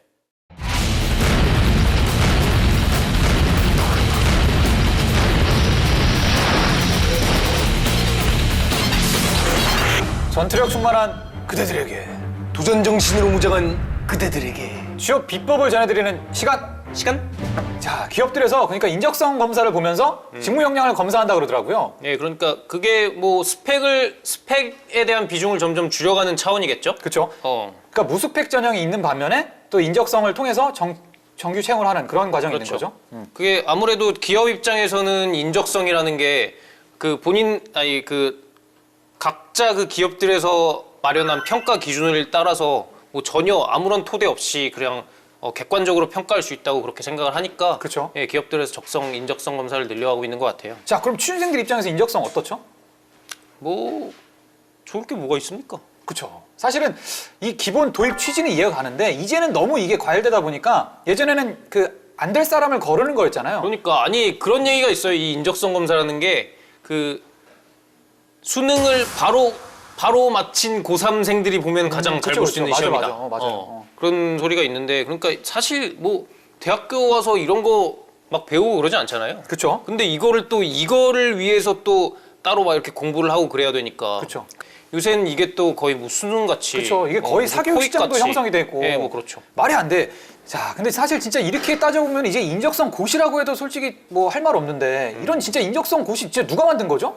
네, 이게 국내에서 보면은 처음으로 채용 전형의 삼성! 인적성 검사를 삼성! 아닙니다. 삼성 아니에요? 1978년 SK그룹이라고 합니다. 아, SK네. 이게 더 거슬러 올라가면은 인성 검사를 제일 처음 도입한 건 그때래요. 1차 대전 때. 아, 그래요? 외국에서? 1차 대전 때 자기 제대로 된 군인을 뽑기 위해서 예. 혹시 막 이렇게 막 관심 병사들이 막 이렇게 같은 편 막 총질하고 그럴까 봐서 그래서 도입했다고 인성 검사가 그렇게 되는데 아. 뭐 전쟁이랑 뭐 전쟁 용어 뭐 비슷한 게 뭐 많잖아요. 취업이 많죠. 그리고 전략 뭐 이런 것도 다 전쟁 용어고. 음. 아, 그러고 보면 인적성 검사 볼 때 그런 거 묻잖아요. 막 나는 가끔 불을 지르고 싶다. 오. 약간 그런 게 군인 그렇죠. 뽑을 때처럼 그렇죠? 아. 불에 현혹된다. 맞아, 그런 거 있죠. 불에 현혹된다고. 나는 가끔 욕을 하고 싶다. 있으십니까, 예? 아니, 저는 안 쓰죠. 좀 불 싫어하는데요. 전 불 좋아하는데. 맞습니다. 자, 근데 하나 같은 경우는 이번에 인적성을 폐지했다 그러잖아요. 근데 그 외에 다른 기업들은 왜 아직까지 이걸 중요시 여기는 걸까요? 그러니까 기업 입장에서 보면 그런 것 같아요. 그 대외적으로 목적은 그런 거죠. 차별 없는 토대에서 이렇게 지원자들의 역량을 제대로 평가할 수 있다. 이런 객관식 시험이 다 그런 거니까. 그냥 공평하게. 네, 그렇죠. 근데 또 이게 어떻게 보면 그냥 채용 과정에서의 편의성 같은 것도 작용을 했던 것 같아요. 뭐 이렇게 딱딱딱딱 점수 나오는 시험으로 이렇게 하면 걸러내기 쉽잖아. 기업 측면에서는. 그쵸. 그렇죠. 그래서 그런 것들이 많이 작용했던 것 같습니다. 자, 그럼 이제 인적성이 어떻게 이루어져 있는지 한번 알아봐야 될 것 같은데 네, 그거 한번 그렇죠. 자세히 한번 알아볼까요? 네, 인적성이라고 이렇게 묶어서 부르는데 보통 보면 인성검사랑 적성검사로 나뉘죠. 그렇죠. 그래서 이거는 완전 다른 시험인데 인성검사 같은 경우는 그러니까 뭐 옳고 그름을 측정하는 그런 시험이 아니죠. 그러니까 그 지원자가 철수 씨처럼 내향적인지 저처럼 외향적인지 이런 거를 판단하는 그런 시험이라고 보시면 되고요. 직무적성 검사 같은 경우가 진짜 여러분들이 그렇게 뭐 IQ 테스트 같이 여러분들의 똑똑한가 이거에 대해서 얼마나 전문적인 지식을 갖고 있나. 정답은 하나다. 그렇죠? 네, 뭐 그렇죠. 그게 뭐 그런 거에 따라서 뭐 정답, 오답이 갈리는 그런 시험이라고 보시면 되겠습니다. 자, 그럼 직무적성 검사를 잘 하기 위해서 취준생들이 좀 궁금해하는 게 몇 개 있잖아요. 그거 몇 개 좀 짚어볼까요? 아, 그렇죠. 그 직무적성 검사에서 몇 년 동안 최고의 난제였던 게 있어요. 그 그렇죠. 모품 문제를 찍어야 되나 냅둬야 되나. 그렇죠. 이거 계속 이렇게 논란이 있었는데. 그러니까 이거 인적성 아직 안 가신 분들은 모르는데 가서 보시면 그 시험 보기 전에 질문하라 그러잖아요. 꼭 한 명씩 손 들고 이거 질문하잖아요. 그렇죠. 찍으면 근데 그 전에 방송을 해줘요 요즘에는. 그럴 때도 있죠. 방송을 해줘가지고 모르시는 건 그냥 냅두라고. 그렇죠, 그렇죠. 그러니까 이제 이렇게 현직자들이 나와가지고 이걸 모르는 거 찍지 마라 이렇게 선언을 했는데도 못 믿는 친구들이 많더라고. 애초에 이 직무적성 검사의 출제 원리가 이 짧은 시간 안에 많은 문제를 얼마나 정확하게 풀어내느냐 그 능력을 보는 거라 그래요. 그래서 그 원칙으로 세운 게 오답 감점이라는 원칙인 거죠. 그래서 문제가 맞으면 플러스 1점, 그냥 냅두면은 0점, 그리고 오답이면은 마이너스 1점. 그러니까 이러면 명백하게 찍으면은 분명히 불이익이 있겠죠. 그렇죠. 이런 원칙이 있으니까 취준생분들도 웬만하면 찍지 말고 그냥 모르는 거 있으면 그냥 넘어갑시다. 그렇죠. 저도 앞으로 그렇게 할게요. 지금까지는 그렇게 안 했나 봐요. 그래서 성적이 안 좋았나 봐요. 그럼 두 번째 질문입니다. 문제 풀다가 시간 남으면 이전 영역 풀어도 되나요? 그러니까 이런 질문을 하는 건 진짜 쓸데없습니다. 왜냐면은 시간이 안 남을 거거든. 그쵸, 맞아. 시간이 남으면 진짜 대단한 사람이에요. 아니 그리고 일부 기업들에서는 앞장 넘어가면은 바로 탈락이야. 그렇죠. 그런 뭐 그런 기업들이 것도 있죠. 있고. 근데 뭐 CJ 같은 경우에는 그냥 시간 내에 모든 영역을 푸는 건데 삼성 같은 경우에는 이제 그만 넘어가세요. 막 이런 게 있잖아요. 그러니까 그렇죠, 그런 그렇죠. 기업들에서 절대 앞으로 넘어가 안 됩니다. 그러니까 아니 괜히 이렇게 막 그거 모르는 거 가지고 막 이렇게 끙끙대면서 붙잡고 있지 말고 그렇죠. 빨리빨리 넘어가는 게 그러니까 이게 팁을 드리자면은 그게 가장 중요합니다. 이게 좀 모르겠다 싶으면 빨리 넘어갈 맞아요, 수 있는 맞아요. 능력. 이거를 많이 기르셔야 돼요, 여러분들. 맞습니다. 자, 그 세 번째 질문. 이거는 약간 취준생들이 약간 저희한테 보낸 사연 같은데 도대체 나는 왜 서류 통관 쉬운데 인적성에서 항상 떨어지는가요? 이걸 물어봤어요. 이거 어떻게 생각하세요? 그러니까 이거 같은 경우는 본인이 이렇게 스터디 같은 거 같이 하잖아요. 근데 거기서 이렇게 풀어봤는데 다른 사람들이랑 비교했을 때 뭐 직무적성 평가 그 점수가 그렇게 낮지 않다. 네네. 그렇다 싶으면 진짜 뭐 인성에서 문제가 있는 거죠. 아니, 근데 무슨 문제가 있길래. 인성에 문제가 있으면 뭐 어떻게 할 수가 없어. 그렇죠. 아니 근데 인성도 요즘 모의고사가 있잖아요. 네, 그렇죠. 인성 모의고사만 계속 풀어보는데 그러니까 여러분 인성도 바꿀 수 있습니다. 이게 계속 이렇게 마인드 컨트롤 하다 보면은 자기는 불에 현혹되지 않는다. 막 이런 거를 계속 하다 보면은 이게 바꿀 수 있어요. 그렇죠. 근데 사실 그 인성 같은 경우가 자기 성향이랑 맞는가 안 맞는가를 고르는 거잖아요. 그렇죠. 예를 들어서 자기가 솔직하게 했는데 거기 안 맞아. 그럼 그 안 맞는 거야. 그렇게 생각하면 되는 것 같아요, 저는. 그래. 그리고 정 궁금하면은 진짜 그 취업 이미 한 선배들 있잖아요. 그 선배들한테 그거 좀 첨삭해달라 그래요. 인성검사 좀. 인성검사. 요즘 그런 것도 있어요. 첨삭해달라 맞아. 그래요. 인성검사 전문 스터디가 있더라고요. 그래가지고 그런 것도 좀 진짜 웃지 못할 현실이긴 하지만 그런 것도 좀 여러분들이 해보시는 게 도움이 많이 될 것 같습니다. 인성검사까지 이래야 되나 싶네요. 네, 그러니까. 그래서 저희가 이거 인적성 검사에는 어떤 유형이 있고 영역이 있는지 한번 자세하게 한번 알아보겠습니다. 네. 우선 크게 이제 언어 영역, 수리 영역, 추리 영역, 공간 영역, 상식 영역 이렇게 크게 나뉠 수가 네, 있습니다. 아주 대표적으로 거의 모든 기업들에서 이 5가지 영역은 보는 것 같아요. 그렇죠. 근데 솔직히 이제 언어 영역과 수리 영역은 여러분들이 예전에 공부하셨던 수능 시험 공부 생각하면 되는 거고요. 그래서 막 언어 영역에서 사자성어 막 이런 거 속담 같은 거 좀 외워야 되고. 그리고 뭐 그 단어 간의 관계 그쵸. 그런 거 딱 뭐 비슷한 관계를 뭐 뽑아라 뭐 그런 거 그쵸. 대표적으로 나오고. 그런 게 이제 언어 수리고 그다음 추리 영역이나 공간 영역 같은 경우에는 이게 약간 창의력 테스트 같이 막 머리로 생각을 많이 해야 돼요. 추리 영역은 조금 재밌잖아요. 그쵸. 이게 뭐 A, B, C, D 나와서 이렇게 하는 거죠. 누가 먼저 왔고 거짓말했느냐 막 이런 거 그런 거 맞죠? 그러니까. 근데 공간 영역은 도대체 누가 만들었는지 왜 만들었는지 모르겠어. 그렇죠. 사실 공부하기 어려워. 그렇죠. 그러니까 이게 딱 이 시간 되면 진짜 분주해지는 시간이잖아요. 그쵸. 그리고 막 책 이렇게 막 돌려보면서 막 이러잖아. 그랬어요? 이렇게 보고. 그렇죠. 사실 뭐 이런 영역이 있다는 것만 알아두시고 그리고 마지막 상식 영역에서는 요즘에는 그 기업 관련된 이슈가 많이 나오더라고요. 네, 예를 들어서 그리고 요즘에는 진짜 좀 한국사 관련 비중이 좀 그쵸. 점점 높아지고 있는 것 같아요. 이 정도만 알아두시면 될 것 같고 네. 그다음에 적성 검사 처음 보시는 분들이 대략 어떤 문제가 나올지 모르는 분들이 많잖아요. 이거 한번 알아볼까요? 네. 그러니까 인성 검사랑 적성 검사엔 어떤 문제들이 출제가 되나 이거를 보여드릴 텐데요. 아마 제가 예시로 이 문제를 들려드리면 아마 이게 어떻게 다른 건지 확실히 이해가 되실 거예요. 자, 먼저 인성 검사 예시를 보시면은 이렇습니다. 사원 A는 우연히 팀장 B와 단둘이 식사를 하게 됐습니다. B는 A에게 요새 우리 팀이 많이 바빠 개인 시간이 없긴 하겠지만 그래도 사원들이 자기 개발에 신경을 쓰지 않는 것 같다며 불만을 털어놓았다. 그래서 장기적으로 업무 능력을 향상시키기 위해 자기 개발은 꼭 필요하다고 역설하면서 혹시 A에게 팀원들의 자기 개발을 격려할 만한 방법이나 아이디어가 있으면 생각해보고 말해달라고 하였다. 이럴 때 조직이 가장 좋은 결과를 얻으려면 다음 중 A는 어떤 행동을 취해야 되는가? 네, 이런 식의 문제인데. 이거 어렵네요. 아니 이게 인성검사도 시간이 모자라요. 그렇죠. 읽어보려면 고민해야 되고. 이거 되게 시간이 오래 걸린다니까. 그리고 진짜 물론 답이 있는 것도 있지만 솔직히 답이 보이는 것도 있지만 안 보이는 것도 있어요. 특히 이런 문제가 저는 이게 되게 고민되는데요. 그러니까 이거 같은 경우는 저희 보기 봐도 진짜 뭐가 답인지 저희도 잘 모르겠네요.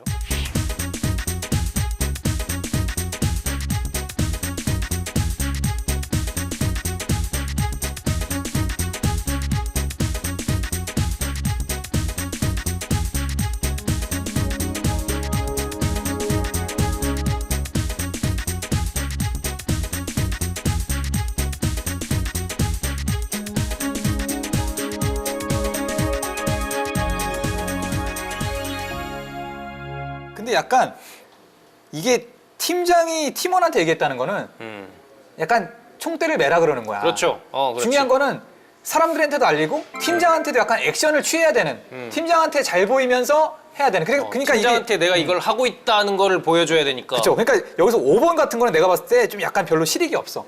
팀장 없을 때 팀원들한테만 얘기하는 거잖아요. 그렇지. 이건 약간 빗 좋은 개살구고 그 외의 거에서 골라봐야 되는데. 전 2번입니다. 아 그래요? 근데 이거는 약간 팀원들한테 조금 욕 먹을 수 있는 방법 같아요. 제가 봤을 때 너무 팀원들한테 조금. 욕 먹어도 팀장님한테만 잘 보이면 되는 거 아닙니까? 아니 그럼 떨어지죠. 아니에요. 평가는 팀장님이 한다고. 아 그런가요? 고민은 여러분들의 몫입니다.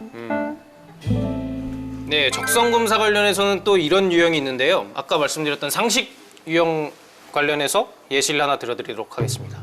이게 천마도 그림이죠. 천마도 그림이 이렇게 딱 나와 있고 이 천마도가 출토된 지역이 어딘가 그런 거를 묻는 문제인데 답이 뭡니까? 사실 이런 게 나오면 3초 안에 풀어야 돼, 그렇죠? 특히 이 상식 부분이 굉장히 빨리 풀어야 되잖아요. 그렇죠. 자, 3초 상식 같은 드리겠습니다. 경우 진짜. 3초 드리겠습니다. 3, 2, 1, 땡! 자, 정답은 4번 라. 이 천마도 같은 경우 신라시대 유물이고요. 천마총에 있는 거죠. 경주. 1번인 줄 알았는데. 1번이 어디죠? 국립현대미술관에 있는 거 아닙니까? 땡. 땡. 자, 그렇습니다. 자, 이렇게 어쨌든 인적성 검사에 뭐가 나오는지 알아봤으니까 이제 이런 걸 어떻게 준비해야 되는지 좀 간단하게 좀 알아볼까요? 네, 그렇죠. 이제 적성 검사를 많이 준비하려고 많이들 이제 딱 하실 거예요. 이제 뭐 자소서 쓰면은 바로 이제 준비해야 될 게 직무 적성 검사니까. 근데 여러분들 아마 많이 혼자만 하려고 하다 보면은 힘든 게 많죠. 그렇죠. 그러니까 여기서는 스터디를 하시는 게 가장 좋습니다. 그렇죠. 일단 문제집을 사서 또 나랑 다른 문제집을 산 친구랑 같이 공부하는 것도 괜찮고. 그렇지. 그렇게 복사하면서. 그렇죠. 이거 복사는 불법이지만 친구끼리는 괜찮지 않을까요? 그렇게 서로 이제 눈빛 서로 교환하고, 그렇죠? 근데 요즘에는 그 스터디 들어가는 것도 그렇게 힘들대요. 아, 그럼요. 스터디 할 때도 막 면접 보고 막 그래요. 스펙을 써서 내야 된다고. 그렇죠. 자소서도 내야 되고. 근데 저도 예전에 스터디를 제가 직접 모집해봤는데 저도 그랬어요. 저는 일단 스펙보다도 성비를 봤죠. 성별로 이렇게. 뭐요? 왜 안 돼요? 아니 어쨌든 영향받는 게 있으니까 서로 좋잖아요. 어떤 여성이 많으면 어떤 식의 영향을 받을 수 있습니까? 아니 면접장 들어가서 여자랑 같이 보잖아요. 네, 맞습니다. 자, 그러면 그 기업별로 인적성들이 좀 다르잖아요. 이것도 네, 한번 짚고 그렇죠. 넘어가 볼까요? 네, 그래서 뭐 저 같은 경우는 보통 사트, 요즘에는 G사트라고 그러죠. 그러니까 G사트를 위주로 많이 공부를 했던 것 같아요. 그러니까 예전 뭐 우리 수학 공부할 때로 비교하면 그런 거죠. 예전에 수학 공부할 때 해법 수학 아니면 정석 가지고 이렇게 풀었잖아요. 그쵸. 근데 그러다가 뭐 시간 남으면은 뭐 시간 남거나 열심히 하는 애들은 뭐 구문 풀고 빨간펜 풀고 그쵸. 그랬던 것 같이 저 같은 경우는 G사트를 위주로 공부하다가 뭐 어떤 기업 자소서 통과했다. 뭐 GS 붙었어. 그러면은 GS 뭐 인적성 책 구해가지고 이렇게 더 공부하고. 그렇죠. CJ 붙으면은 CJ 이렇게 또 공부하고. 저는 그런 식으로 했는데 아마 이게 정석이 아닐까 싶어요. 그래요. 사실 시작은 사트로 하는 게 좋고 G사트죠. 이제 G사트로 네, 하는 게 그렇죠. 좋고 저도 돌이켜보면 사실 이게 중견기업이랑 대기업이랑 좀 다르잖아요. 이 중견기업은 외주를 주는 경우가 많아요.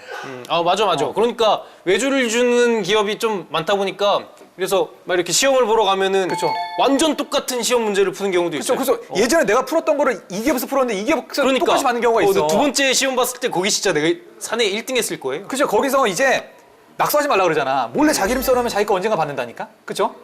그렇습니까? 아니 그렇죠. 이게 다 돌고 도는 건데 다 썼던 거잖아요. 그러니까 저도 예를 들어 생각해 보면은 그 BC카드, 국순당, 이랜드 여기가 똑같았던 것 같아. 비슷했죠. 똑같은 시험 외주 준 같은 거예요. 레벨이라고 보시면 되겠네요. 같은 레벨의 기업이다. 그런 그래서 말씀하시는 그래서 거죠? 그런 건지 몰라도 다 붙었어요. 사실 저는 이 세 개를. 뭐 대신증권도 그랬던 것 같고 아무튼 그랬던 것 같아요. 다 비슷해 중견기업은. 네. 근데 이제 대기업들은 다르니까 그 영역이나 유형에 맞춰서 조금 맞춤형으로 준비해야 될 필요가 있는 거죠. 네, 그래서 보시면은 G사트 같은 경우는 뭐 지금 있는 직무 적성의 틀을 뭐 세웠다고 보시면 될 것 같으니까 가장 전형적인 문제들이 많이 나온다고 보시면 될 것 같습니다. 영역도 가장 많고 세부 유형도 가장 많고 그래서 다른 모든 기업들의 기본이 되는 유형을 학습할 수 있다고 보시면 될 것 같아요. 자, 여러분 여기까지는 맛보기였습니다. 이제 앞으로 인적성 관련해서 좀 더 알토란 같은 정보들을 털어놓을 테니까 다음 시간도 지켜주십시오. 네, 뭐 인적성이 이걸로 끝이라고 생각하시면 여러분 큰 코 다치죠. 이제 시작이죠. 네, 이제 진짜 어려운 것들은 이제 다음 화에 나오겠죠? 맞습니다. 더 어렵고 더 중요한 정보들 다음 화에 나올 테니까 여러분들 그때까지 건승하십시오. 건승하십시오.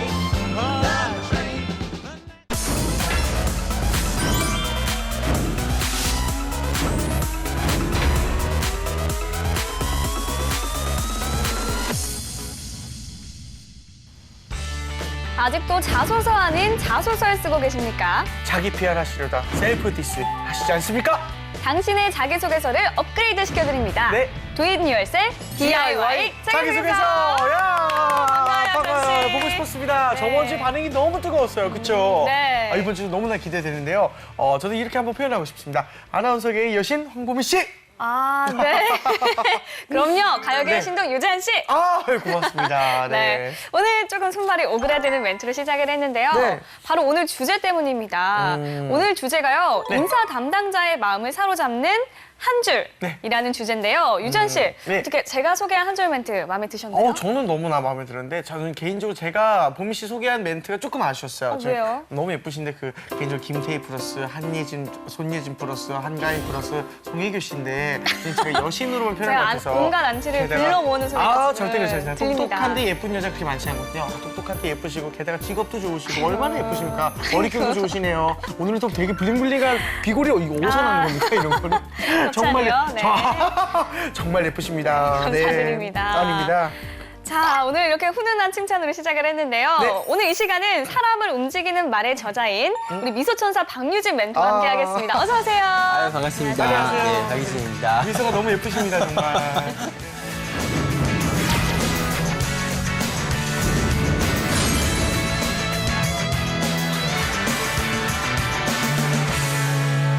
오늘의 주제 네. 마음을 움직이는 한 줄인데요. 그쵸. 특히 광고회사에서 근무한 적이 있었다고 들었습니다. 직접 만든 카피 소개 좀 해주세요. 아, 그렇죠. 이런 이제 첫 소개할 때 잘해야 되는데요. 네. 진짜 제가 만든 거 직접 얘기하려니까 부끄럽네요. 아닙니다, 원래. 예. 광고주께서 네. 좋아했던 거 몇 개 얘기하자면 우리에게 바다는 땅입니다. 같은 예. 왜죠? 이제 바다는 땅이라? 예, 그러니까 해양대학교 설명했던 개교 60주년 슬로건이었는데요. 늘 바다 이야기하다가 우리에게 바다는 땅이라고 그래서 예, 인류 미래 70%를 우리가 이끌어갑니다 이렇게 얘기했더니 무슨 말씀인지 알겠습니다. 기가 막히네요, 진짜. 예, 뜻깊은 의미가 있네요. 네. 그러게요. The Engine of Korea 어? 한양대학교 이렇게 얘기했었어요. 그래서 대학교 코리아. 그러니까 이제 네. 그 한양대학교는 네. 공이 다 알다시피 한양공대가 네, 아주 공대가 유명하죠. 유명하죠. 네. 그거를 누가 한국을 이끌어 왔습니까? 이렇게 도발적으로 질문하고 예. 새로운 대한민국의 신성장 동력 그래서 The Engine of Korea 한양대학교 그랬더니 임팩트가 있네요. 개교 70주년 기념 슬로건이었어요. 그래서 지금 그 지하철 2호선 한양대역에 가면 네. 엔진 오브 코리아 한양대학교라고 써 있어요. 진짜 한 줄만 들어도 귀에 쏙쏙 네, 들어오네요. 네. 그렇죠. 이번 그러네요. 주제와 아주 진짜 걸맞는 것 같습니다. 네, 광고야말로 정말 한 줄로 마음을 사로잡는 대표적인 사례잖아요. 그쵸, 그쵸. 네, 혹시 유명한 광고 중에서 한 줄로 승부를 했던 카페가 있다면 좀 알려주세요. 아, 진짜 정말 많죠. 그쵸, 정말 그쵸. 많은데 그 오늘 이제 카피 주제로 이야기를 하려면 네. 이제 네. 딱 들었던 순간 아 맞다 그거 네네, 이렇게. 맞아요. 여보 아버님 댁에 보일러 보일러나 드려야겠어. 보일러나 놔드려야죠, 놔드려야죠. 그래서 너무 유명했죠. 모든 그 이제 모든 시청자분들이 네네네네. 바로 전화기로 달려가게 만들었던 그쵸. 이제 마음의 맞아요. 이제 공감이 클수록 네. 행동을 따라 불러일으키는 거잖아요. 네. 또 어떤 게 있을까요? 우리 히딩크 감독이 네. 우리 그렇죠. 모두의 그 지도자 막 네, 그러시죠. 감독 이렇게 나왔을 때 당신의 능력을 보여주세요. 그게 기억나시죠? 아, 가슴 그럼요. 찡했어요, 정말. 맞아요. 이 어퍼컷 세레모니. 당신의 능력 보여주세요. 네. DIY 좋습니다. 두인 유세프 네. 자기소개서입니다. 광개토 대왕님 네. 야후는 다음이 맞겠습니다. 오! 그 한 줄이 벌써 맞아요. 예, 기억나시죠? 이런 거 몇 개 있었어요. 별이 5개. 그렇죠. 이거 뭔지 아시죠? 이거 또 이런 것도 아실지 모르겠는데 이것도 있어요. 뭐 이거 남자한테 참 좋은 건데 말할 수가 없네. 이거 어떻게 말해야 돼? 이런 것도 있었어요. 네. 예. 정말 직업방송 품격이 진짜 끝내주는 프로인 것 같아요. 그렇죠. 네, 그렇죠. 저희가 네. 좀 그렇습니다. 저희 죄송합니다. 프로그램이 그렇습니다. 네. 너무 좋아요. 열심히 하도록 하겠습니다. 예. 네. 유지한 씨도 작사가니까 그쵸. 좀 공감을 많이 하실 것 같은데 그렇죠, 그렇죠. 직접 쓴 노래 가사 중에 이것만큼은 정말 내가 생각해도 좋다라는 뭐 이런 가사 좀 알려주세요. 정말 직접 많아요. 불러주시면 더 저는- 좋고요. 아, 네네. 감기 걸려가지고. 네. 갑자기 네. 근데 제 가사 중에 사실 네. 그런 게 하나 있어요. 진짜 잘 쓴 가사 중에 하나가 있는데 손이 차서 마음이 차서 커피가 다 식어버려. 우리 같이 시킨 건데 왜 네 커피만 따뜻해라는 게 있거든요. 불러주세요. 그게 불러야 더 이제 이입이 잘 되죠. 손이 차서 마음이 차서 커피가 다 식어버려. 정말 좋네요. 근데 아, 되게 감기 걸렸는데 이거 보시면은 우리 같이 시킨 건데 왜 네가 든 커피가 따뜻해 이게 있어요. 우리 같이 주문한 것들도 있어요. 시킨 건데는 근데 우리 같이 시켰다. 콜드 이 두 가지 의미를 같이 중의적인 담다. 의미를. 어디서 그렇게 펀치라인이요. 깊은 뜻이. 펀치라인은 이렇게. 장난이 아니에요. 그리고 이런 네. 것도 있어요. 색깔이 같아서 식은 줄 몰랐어요 커피. 마치 색깔이 같은데 어떻게 온도 차이를 알 수 있겠습니까? 그렇게 또 표현을 하나 재환 씨 했었습니다. 진짜 네. 작사가 많네요. 예. 제가 가짜- 같이 진행을 할 때는 잘 가짜 아니에요. 몰랐는데 예. 아 정말 작사가 정말이었습니다. 맞으신 것 하나만 더 대단하십니다. 해도 네. 됩니다. 이 자기 피아를 이런 식으로 하시면 돼요, 여러분. 네. 그냥 들으면 확 받으시면 돼요. 꽃 같아라는 노래가 있었어요. 네. 그중에 네가 내게서 꽃을 피우는 게 굉장히 오래됐어. 근데 꽃이 시들지 않아. 꽃인데 계절이 없어. 라는 표현이 있었습니다. 어떤 진짜 거냐면 막히네요. 원래 꽃은 시들어야 되지 않습니까? 그리고 계절마다 피는 꽃이 따로 있는데 너는 항상 피는 꽃인 거야. 계절이 없어요. 그래서 언제나 나에게 꽃으로 펴 있는 상태. 기가 막히다. 선인장인가요? 선인장이야. 선인장입니다. 네. 예. 좀 궁금한 게 있는데 그럼 네. 재환 씨는 이렇게 기가 막힌 가사들 쓸 네. 때 어떻게 좀 아이디어를 얻으시나요? 저 같은 경우는 운전하면서 아이디어를 좀 많이 얻어요. 그리고 실제로 그 곡을 만드시는 분들이랑 창작하시는 분들께서는 이렇게 앉은 자리에서 뭔가를 생각해내거나 그러지 않고 계속 돌아다니세요. 네. 눈여기가 이렇게 팟팟팟 밝힐 때 좀 창의적인 생각이 좀 많이 나는 것 같거든요. 네. 그래서 저 같은 경우에는 이런 가사나 아니면 또는 멜로디 이런 작업을 할 때는 드라이브를 해요. 네, 이런 데서 좀 아이디어를 많이 얻는 것 같습니다. 네. 실제로 그렇대요. 그 책에서 읽은 건데 눈요기 있지 않습니까? 네. 그 눈요기가 좀 많이 바뀌면 바뀔수록 새로운 눈에 들어올 볼거리 있지 않습니까? 네. 볼거리가 많이 들어올수록 새로운 생각이 좀 많이 난다고. 그래서 박차고 일어나서 나가라, 걸어라. 네. 네. 걸으면 또 뇌 활동도 좋아지고 네. 네, 그렇다고 하더라고. 합니다. 알겠습니다. 하더라. 네. 재환 씨가 이렇게 노래 한 줄의 아이디어를 얻기 위해 많은 고민을 하는 것처럼 네. 우리 취업 준비생 역시 자기소개서 쓸 문장 하나를 위해서 오늘도 뜬 눈으로 밤을 지새운다고 합니다. 맞아요. 네. 박유진 멘토님, 자기소개서에 강력한 한 줄이 필요한 이유가 있을까요? 그렇죠. 우리가 보통 첫인상 결정되는 게 뭐 2초 이내다, 뭐 0.2초다 이런 네. 뭐 얘기 많이 듣잖아요. 사람으로 따지자면 첫인상이 중요한 것처럼 네. 이제 자기소개서의 첫 줄, 그 한 줄이 바로 그 자기소개서의 얼굴 역할을 하는 거죠. 그래서 이제 정말 많은 지원서들이 들어오잖아요. 네. 그 많은 지원서들 중에 나는 이런 사람이에요라고 설명하고 있는 그 한 줄의 힘이 보는 사람들로 하여금 종이를 다시 보게 되는 거죠. 네. 그럼 박유진 멘토와 함께 어떻게 인사 담당자들의 마음을 사로잡을 수 있는지 함께 살펴보도록 하겠습니다. 네.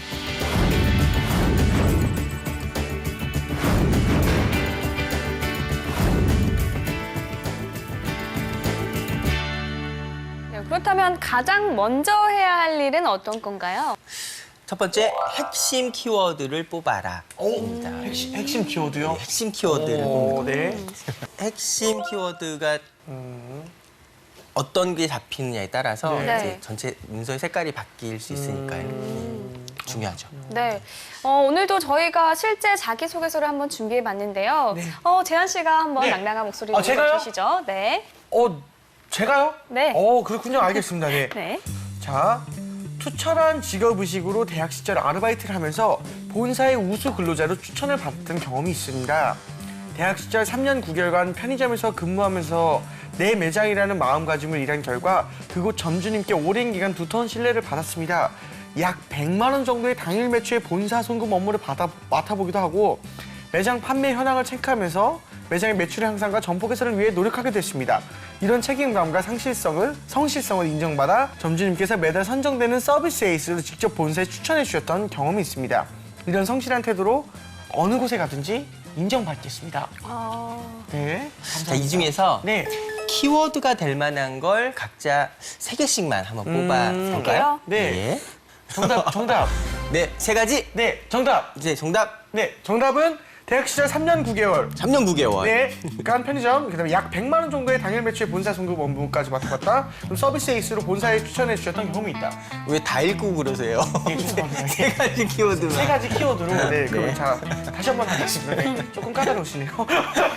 대학 시절 3년 9개월, 약 100만 원, 그리고 서비스 에이스. 예. 네, 아, 좋습니다.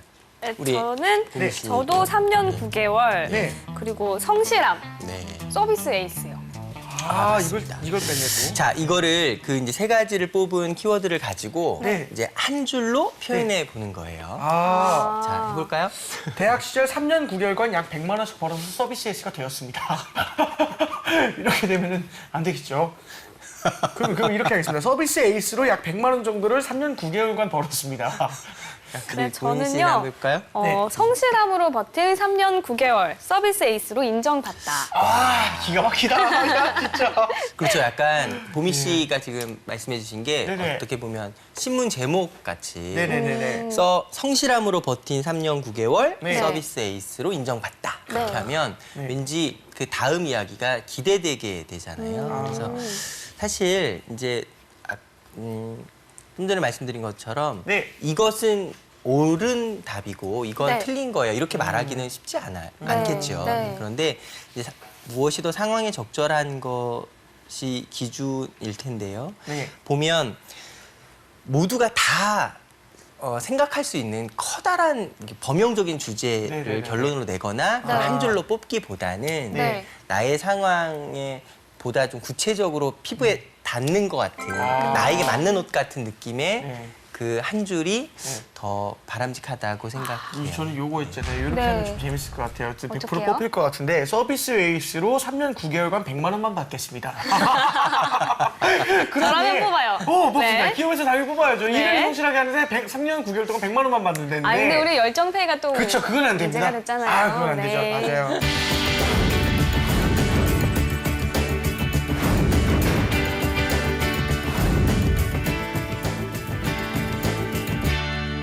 자, 이번에도 특별한 실습 시간을 준비해 오셨다고요, 멘토님. 어떤 시간이죠?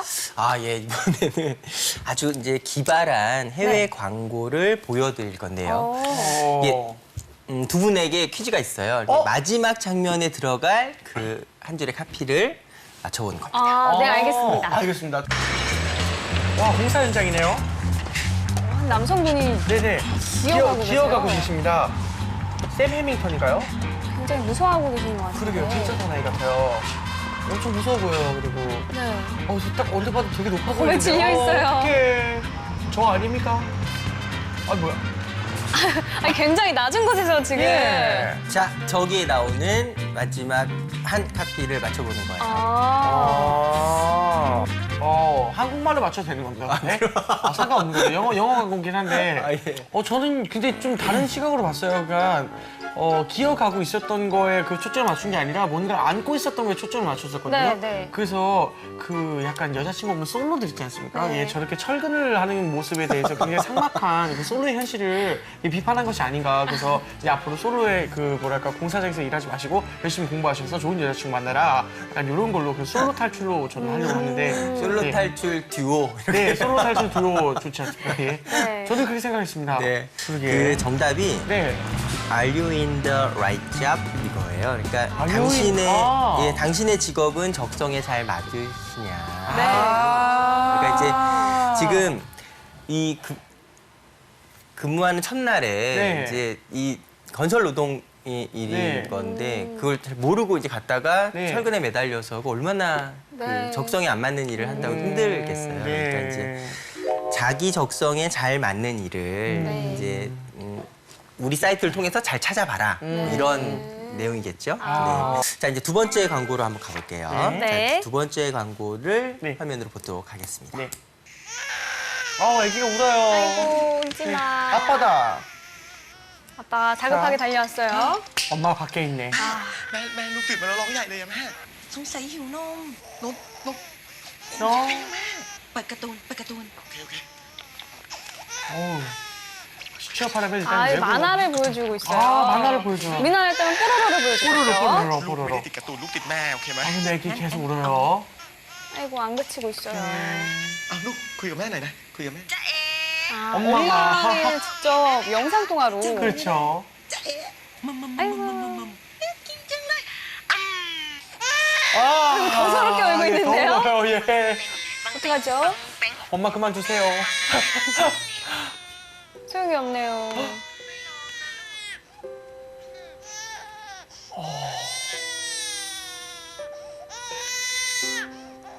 핸드폰을 내려놨어요. 내려놨어요. 포기했나요? 설마. 아기를 안으려고 혹시? 아빠가 아기를 직접 안아주네요. 그렇죠, 네. 무릎을 굳혔어요. 그러게요. 아기가. 정말 신기하네요.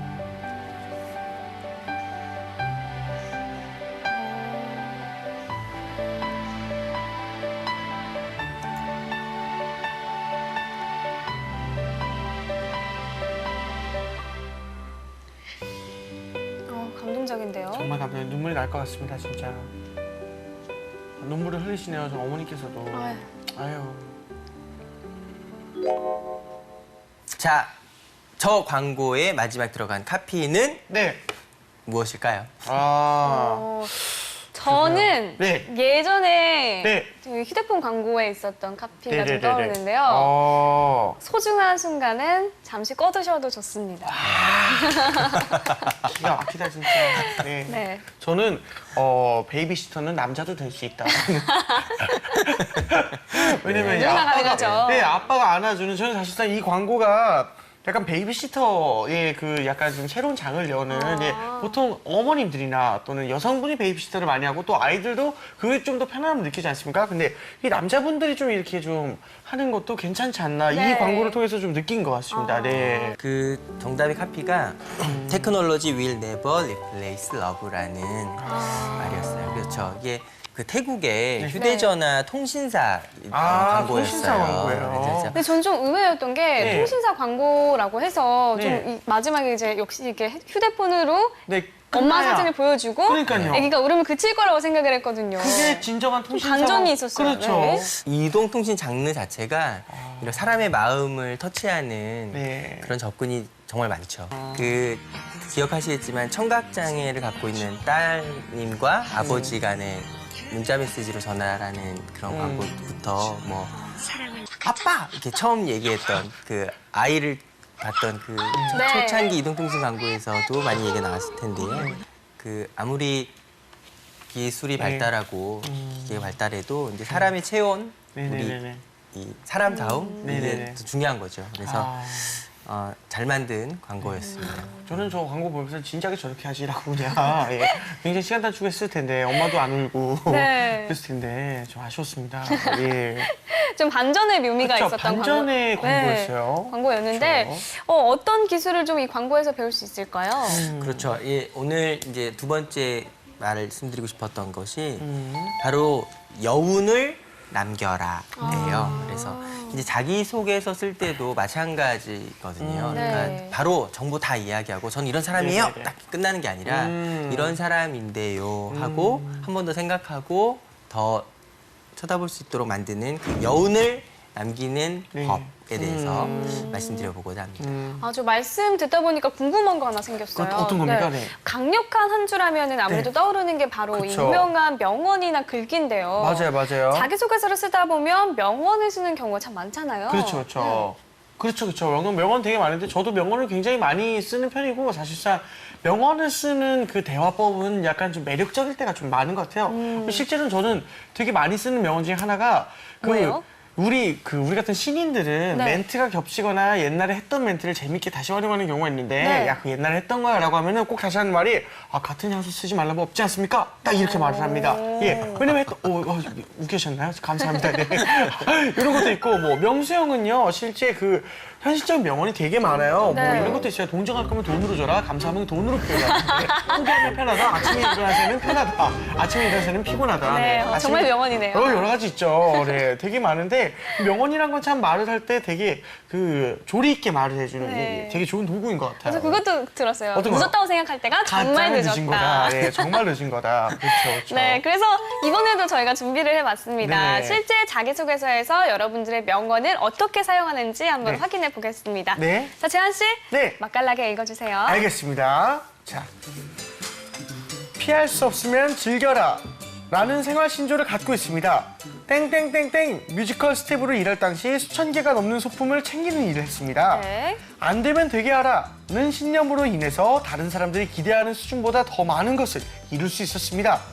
자, 삶은 속도가 아니라 방향임을 몸소 깨달은 것은 2008년에 봉사활동을 했을 때입니다. 이런 거. 많은 명언을 넣었습니다. 그쵸? 멘토님, 이렇게 명언을 넣어서 글을 쓰면 인사 담당자들의 마음을 얻는데 득이 될까요? 실이 될까요? 그러게요. 아, 뭐 안 쓰는 것보다야 네. 예, 좋은 명언 하나 있으면 좋겠죠. 예, 그렇죠, 그런데 그런데 이게 똑같은 옷도 이 모델에 따라서 천양지차 느낌이 다르잖아요. 그런 것처럼 이 같은 명언도 어떤 상황에서 네. 어떤 인물이 같이 쓰느냐에 따라서 받아들여지는 느낌이 많이 다를 거라고 생각해요. 그러니까 네.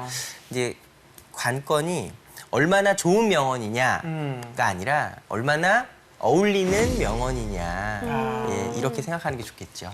네. 그렇군요. 구슬이 서말이라도 깨어야 깨어야 보배. 보배다. 뭐 이런 말이 좀 생각이 나네요. 그렇죠, 그렇죠. 해야 됩니다. 네. 자, 그럼 인사 담당자들의 마음을 움직이는 한 주를 위한 세 번째 기술 한번 알아볼까요? 네.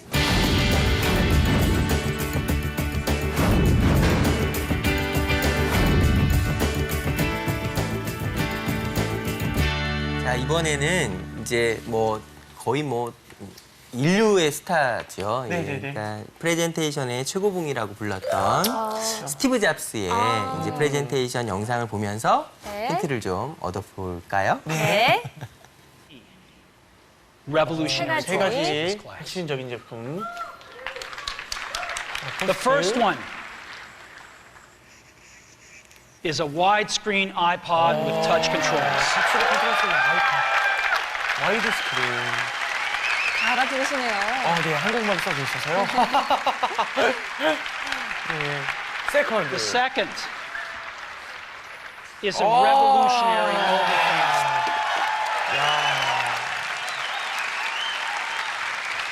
알바를 심어놓은 거 아닙니까, 혹시? 예. And the third 마지막으로. is a breakthrough internet communications device. 이건 별로 사람들이 박수 치지 않네요. So, three things. A widescreen iPod with touch controls, a revolutionary mobile phone, 저 and 세 a 가지를. breakthrough internet communications device. These are not three separate devices. 야. This is one device. 저도 처음 와서 보시니까 다들 정말. And we are calling it 기가 iPhone. 막히네요. 소리도 좋네요. Today, Apple is going to reinvent the phone. 소름 돋았어요. 자, 어떻게 보셨습니까? 진짜 예 괜히 스티브 잡스 하는 게 아니네요 정말 전설 이거를 뭐라고 하나요? 강연이라 뭐라 해야 되지? 프레젠테이션. 네. 프레젠테이션 진짜 너무 멋있게 잘하신 것 같네요. 네. 기가 막히네요. 소름 돋았습니다. 저는 세 가지가 다른 제품일 줄 알았는데 이거가 한 가지 제품으로 이렇게 탁 여기는 순간부터 진짜 아쉽게도 돌아가셔가지고 안 나뵐 수 없다는 게 정말 아쉽습니다. 그리고 또 왜 저 검정색 티셔츠에 청바지 네. 열풍이 굉장히 셌고요. 그러니까 말입니다. 패러디도 굉장히 많이 너무 됐었잖아요. 많았죠, 진짜. 네. 이 스티브 잡스의 프레젠테이션이 특별했던 이유 뭐였을까요? 네. 스티브 잡스 프레젠테이션 이전과 이후로 나눌 수 있다. 프레젠테이션은 뭐 이런 이야기를 할 정도로 많은 영향을 끼친 거죠. 이제 특별히 무엇이 그렇게 우리에게 큰 영감을 줬던 거냐 말하자면 첫 번째가 이 프레젠테이션 할 때 아주 강력한 규칙이 한 장에 한 메시지를 하는 게 이제 심플하게. 그렇죠. 그런데 사실 잘 지키기 어렵거든요. 네. 작성해 보시면 아시겠지만 늘 해야 될 말은 많고 공간은 부족하고 그러기 일쑤잖아요. 그런데 말 그대로 심플 이즈 베스트라는 것이 이런 것이다라는 거를 이제 구현했던 것이고요. 이제 두 번째는 그걸 메시지만 심플한 것이 아니라 그 심플한 메시지가 어떻게 비주얼로 형상화되는지를 상징적으로 구현한 거죠. 그래서 아주 그 메시지를 형상한 이미지 하나만 봐도 아까 말한 것처럼 아 저렇게 세 가지 전화기, 뭐 컴퓨터, 뭐가 다 세 가지로 될 것이 이렇게 한 전화기로 들어왔구나라는 이 긴 이야기를 아이콘 세 개가 하나로 아이폰으로 떨어지는 그런 관점이 아주 혁신적이었죠. 네. 그렇군요. 저도 이 잡스 씨처럼 할 말만 딱딱하고 이제 좀 말을 좀 줄여볼까. 아유, 네. 말도 안 되는 소리입니다. 아 저분도 솔직히 누가 알아요? 예, 자기들끼리 있을 때 엄청 말 많이 하고 막 잡스인데 말 많이 하고 막. 그렇죠. 네. 자, 스티브 잡스의 프레젠테이션을 이제 우리가 다 봤으니까요. 네. 자, 우리 이제 유지한 씨와 네. 황보미 씨가 네. 자, 이번에는 네. 빠밤! 예, 우리 코너를 한번 프레젠테이션 홍보해 보도록 하겠습니다. 한 줄로요? 네, 해볼까요? 정말 어렵네요. 저도 그러면은 지금 세 개를 하나로 합치지 않았습니까? 네. 그럼 여기 DIY 자기소개서 있지 않습니까? 네. 제가 삼행시를 한번 해보도록 하겠습니다. DIY로. 그럼 제가 운을 띄워드리겠습니다. 자, D, 다 I, 있어요. Y. 여기 취업을 부탁해. 와, 이제 박수 한번 쳐요. 예. 짧은데 되게 지금 임팩트 그 있어요. 프레젠테이션을 네. 우리 잡스 형께서 그렇게 하셨으면 형이에요? 예. 잡스 형께서 해주셨으면 네네네. 와, 진짜 기대가 컸을 것 같아요. 아유, 감사합니다. 자, 우리 네. 보미 씨도 한번 어떻게 홍보문화를 만들어 이런 건 저 되게 많이 할 수 있어요. 저 박유진 이사님 예. 이걸로 삼행시 할 수 있습니다. 네. 자, 박, 네, 박유진 이사님. 예, 유, 유식하신 건 대단하신 것 같습니다. 진. 진짜요? 뭐 하죠? 뭐 할까요? 아, 진짜 황보미도 할 수 생각이 있어요. 황보미. 예, 이거 그냥 여러 가지 다 할 수 있어요. 황. 네, 황보미 씨 진짜 예뻐요. 보. 보석보다요. 미. 미인이십니다. 기분이 좋아지는 삼행시네요. 그렇죠. 네. 자, 고마워요, DIY 자기소개에서 한 줄 프레젠테이션. 네. 자기소개서 여기서 해결하소. 여기서 해결하소. 야, 라인을 맞췄습니다. 진짜 근데 왠지 이렇게 임팩트가 기가 막히네. 반전 매력 플러스에 뭐 여러 가지 다 있네요, 이거는. 네. 여기서 해결하소. 해결하소. 국군 방송 같아요. 여기서 해결하시지 말입니까? 네, 말이니까. 네. 예, 요즘 테레비에 되게 많이 봐가지고. 예. 정말 어렵네요. 막상 해보니까. 그렇죠. 네. 네. 박유진 이사님은 저희 프로그램 어떻게 홍보할지 궁금한데요. 이게 네, 이제 그러게요. 저는 이제 고품격 네. 한국 직업 방송에 네. 더군다나 DIY 자기소개서 이런 아, 우리 생각할 거리가 많고 얼마나 중요한 방송이에요. 네. 그렇죠. 사실 저는 이런 말 생각했어요. 음. 목소리 깔고 얘기해야 되는데 네. 네네네. 처음부터 네. 100점인 받아쓰기는 없습니다. 기가 막힙니다, 진짜. 네, 역시 네, 전직 카피라이터는 그러니까 다르다고 생각이 말입니다. 듭니다. 시작이 반이라는데 일단 네. 옷 좀 받고 시작할 수 있겠네요, 그래도. 네. 다 이거 넘어지고 뭐 네. 깨지고 다쳐가면서 맞아요. 결국 네. 일어서고 걸음마 할 수 있는 게 다 우리가 그렇게 어른이 돼가고 있는 거잖아요. 네. 그런 초심 잃지 않고 이 방송을 또 함께 하시면 좋을 거라 생각합니다. 네, 저희도 이렇게 직접 해봤는데 그렇죠. 짧은 시간이었지만 네. 짧은 문장으로 어필을 한다는 게 쉽지는 않네요. 그렇죠. 네. 내가 지원하는 업종과 네. 장르에 따라서 많이 바뀌겠죠, 당연히. 그리고 이렇게 이 방송에서 하는 말이 정답이다. 아. 뭐 이렇게 말하는 건 참 외람된 말씀일 거라 생각해요. 그런데 이제 어떤 취업 도전이던 간에 좀 이렇게 공통으로 우리가 좀 체크해봤으면 좋을 거라 생각하는 부분이 좀 네네네. 있거든요. 네. 네. 세 가지를 좀 뽑아봤는데요. 오늘 첫 번째, 나의 이 자기소개서를 작성하기 전에 먼저 핵심 키워드를 뽑아보자. 네. 예. 그래서 두 번째 그 핵심 키워드를 뽑아서 한 줄 문장을 잘 만들 때 이게 저는 이런 사람이에요. 딱 맞춤표 끊고 네. 끝 이런 느낌이 아니라 더 궁금하고 기다려지게 만드는 여운을 남기는 것이 좋겠다. 그런 거고 이제 세 번째는 그렇게 해서 한 줄 문장이 나오고 저는 이런 사람이에요 같은 핵심들이 나왔을 텐데 그 핵심을 구구절절 이렇게 써가는 것보다는 네. 간결하고 명쾌하게 정리하는 것이 중요할 거라고 생각합니다. 네. 저도 이제 멘토님께 배운 방법으로 황보미 씨의 마음을 좀 사로잡아 아, 저는요? 보겠습니다. 네. 보여주시죠. 좋아해요, 황보미. 아, 이렇게 진짜, 귀여운 방법을 네. 하면, 네. 방송 종이 불 질러도는데 네. 아, 이렇게 귀여운 방법을 네. 하면 안 넘어갈 여자분이 없을 것 같습니다. 그러면 안 돼요. 진짜 네. 설렌단 말이에요. 네, 저희 다음 이 시간에도 박유진 멘토와 자기소개서로 고민한 여러분을 위해 핵심 노하우를 팍팍 알려드릴 테니까요. 네. 많은 기대 부탁드립니다. 알겠습니다. 저희 나와주셔서 감사합니다. 고맙습니다. 감사합니다. 네. 네, 저희가 준비한 내용 여기까지고요. 모든 취준생들이 이 모든 취업 전쟁에서 살아나는 그날까지 저는 열심히 달리도록 하겠습니다. 취업을 부탁해. 부탁해.